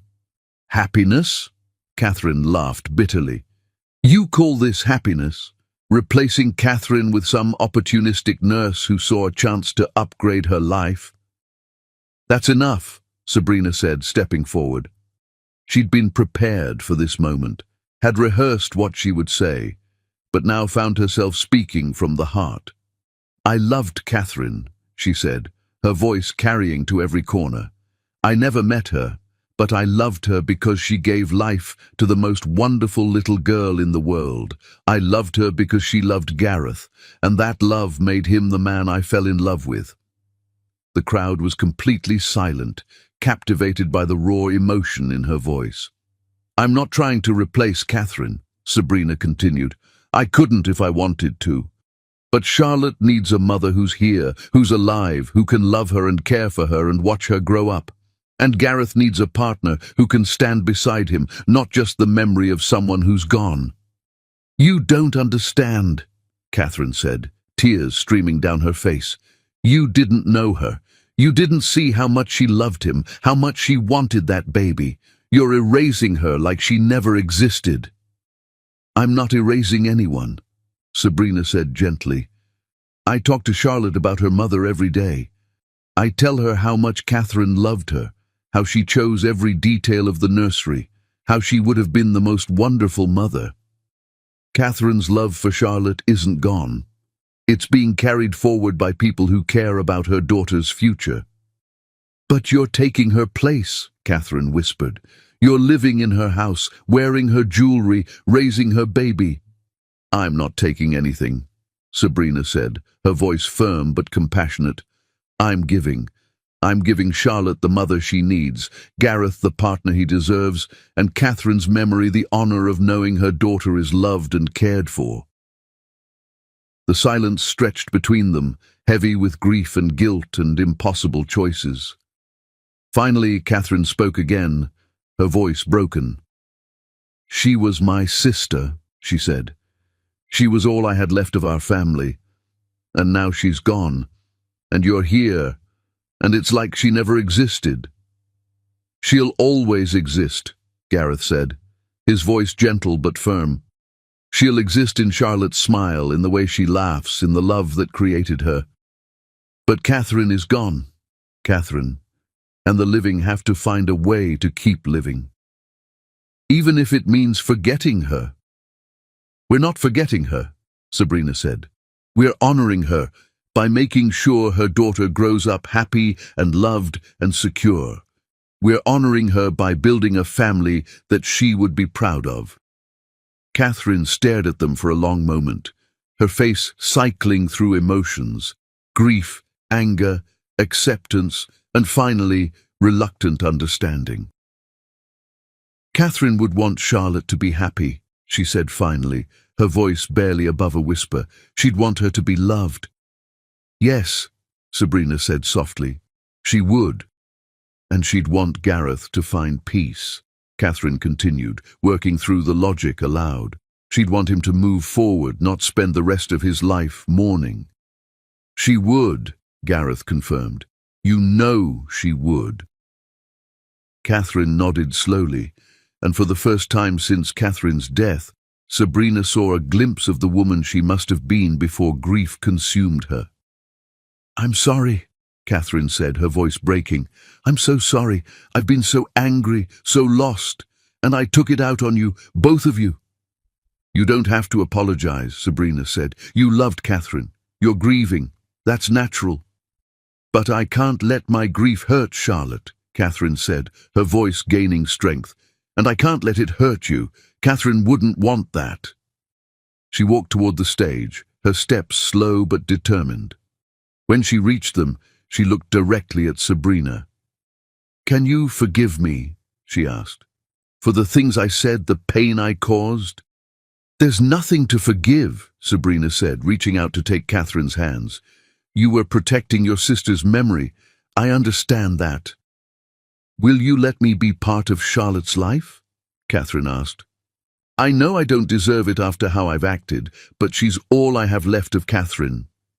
You're Charlotte's aunt, Sabrina said firmly. You'll always be part of her life. She needs to know about her mother, and you're the person who can tell her those stories. Catherine nodded, tears streaming down her face. Thank you, she whispered, for saving her life, for loving her, for giving her the family she deserves. The crowd, which had been watching this intensely personal drama unfold, suddenly erupted in applause. Not the polite, calculated applause of a business function, but the genuine, emotional response of people who just witnessed something profound. Ladies and gentlemen, Gareth said, returning to the microphone, I'd like you to meet my fiancée, Sabrina Fisher, and my daughter's aunt, Catherine Sinclair. Together, we're going to make sure Charlotte Hobson grows up knowing she's loved by an entire extended family. The applause was thunderous, but Sabrina barely heard it. She was looking at Catherine, seeing the woman's pain and courage, and realizing they were going to be able to build something beautiful together. There's one more thing, Gareth said, and the crowd quieted again. Sabrina and I are starting a foundation in Catherine's memory. The Catherine Hobson Foundation for Maternal and Infant Health will work to ensure that no family has to face the kind of crisis we went through. The announcement was met with enthusiastic applause, but Sabrina was focused on Catherine's face. The older woman was smiling through her tears, and Sabrina knew they'd found a way to honor Catherine's memory while building their own future. When's the wedding? Someone called out from the crowd. Next month, Gareth replied, pulling Sabrina closer. We don't want to wait any longer to start our life together. And the foundation? Another voice asked. We'll be operational within 6 months, Sabrina said, finding her voice. We want to help families immediately, not make them wait while we navigate bureaucracy. As they finally made their way off the stage, Catherine at their side, Sabrina felt a sense of completion settle over her. They weren't just building a marriage or a family. They were building a legacy, one that would honor Catherine's memory while creating something new and beautiful for Charlotte's future. The photographers were waiting outside, their cameras flashing as the unlikely trio emerged together. But instead of running from the attention, they walked straight toward it, hand in hand, ready to tell their story on their own terms. The headlines tomorrow would be different, not scandal and speculation, but love and healing and the power of second chances. Tonight, they'd chosen each other. And in the end, that was the only choice that mattered. Chapter 10. Hearts Bound Forever. The morning of her wedding day, Sabrina woke up in the master bedroom she now shared with Gareth, sunlight streaming through the windows as Charlotte's laughter echoed from the garden below, where she was helping Eleanor with final preparations. In 4 hours, she would walk down the aisle of the estate's garden chapel and officially become Mrs. Gareth Hobson. But first, she had something important to do. She found Charlotte in her big girl room, sitting on the window seat in her flower girl dress, pale pink silk that made her look like a princess, while Catherine braided tiny white roses into her dark hair. "Mommy Sabrina!" Charlotte called out, bouncing excitedly. "Do you like my dress? Aunt Catherine said I look beautiful." "You look like the most beautiful princess in the whole world," Sabrina said, kneeling to Charlotte's level. At 2.5, Charlotte was a chattering, energetic little girl who filled the mansion with laughter and chaos in equal measure. "I have something special for you," Sabrina said, pulling out a small velvet box. "Something that belonged to your first mommy." Charlotte's eyes widened with interest. She'd grown up hearing stories about Catherine, looking at pictures, understanding that she'd had 2 mothers, one who'd loved her so much she'd died bringing her into the world, and one who loved her enough to never let her forget the first one. "What is it?" Charlotte asked, reaching for the box with careful fingers. Inside was a delicate gold locket, engraved with Catherine's initials, containing a tiny photo of Catherine holding newborn Charlotte in their brief moments together. "This was your first mommy's," Sabrina explained, fastening the locket around Charlotte's neck. "She wore it when she was little, and her mummy gave it to her. Now it's yours." Charlotte touched the locket reverently, her small fingers tracing the engraved letters. "Will you tell me about her again?" "Of course," Sabrina said, settling beside her on the window seat. "Your first mommy had the most beautiful smile, and she loved your daddy so much. She picked out all the colors in this room because she wanted everything to be perfect for you." "And she's watching from heaven?" Charlotte asked, the question she'd asked countless times before. "She's watching from heaven," Sabrina confirmed, "and she's so happy that you're loved and safe and growing up strong." "Will you be my mommy forever?" Charlotte asked, the question she'd started asking recently, needing constant reassurance that this happiness was permanent. "Forever and always," Sabrina said, kissing the top of Charlotte's head. "Nothing in the whole world could make me stop being your mommy." "Good," Charlotte said with satisfaction, "because I love you the most in the whole world." "I love you too, sweetheart, more than all the stars in the sky." Catherine watched this exchange with tears in her eyes, marveling at how naturally Sabrina had stepped into motherhood while never trying to erase Catherine's memory. The foundation they'd established in Catherine's name had already helped dozens of families navigate medical crises with their children. The wedding ceremony was held in the estate's rose garden, transformed into a fairy tale setting with white silk ribbons, thousands of flowers, and an arch where Gareth waited in his black tuxedo, looking more handsome than any man had a right to look. Sabrina walked down the aisle in her grandmother's wedding dress, altered to fit perfectly, carrying white roses and baby's breath. Her parents beamed from the front row, still adjusting to their daughter's transformation from struggling nurse to philanthropist and society wife. Charlotte preceded her down the aisle, scattering rose petals with serious concentration, stopping halfway to wave at her father and call out, "Daddy, I'm being the best flower girl ever." "You're perfect, sweetheart," Gareth called back, his voice thick with emotion. The ceremony was officiated by the minister who'd baptized Charlotte, and the vows they exchanged were their own words, speaking of love that had survived scandal, family built on choice rather than blood, and promises to honor both past and future.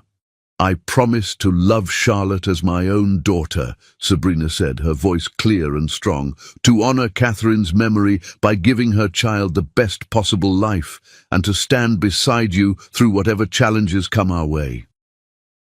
"I promise to love you with my whole heart," Gareth replied, "to be worthy of the sacrifice you made for our family, and to spend every day making you happy.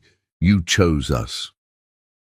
When they kissed to seal their marriage, Charlotte clapped enthusiastically and announced to the assembled guests, "Now my mommy and daddy are married forever."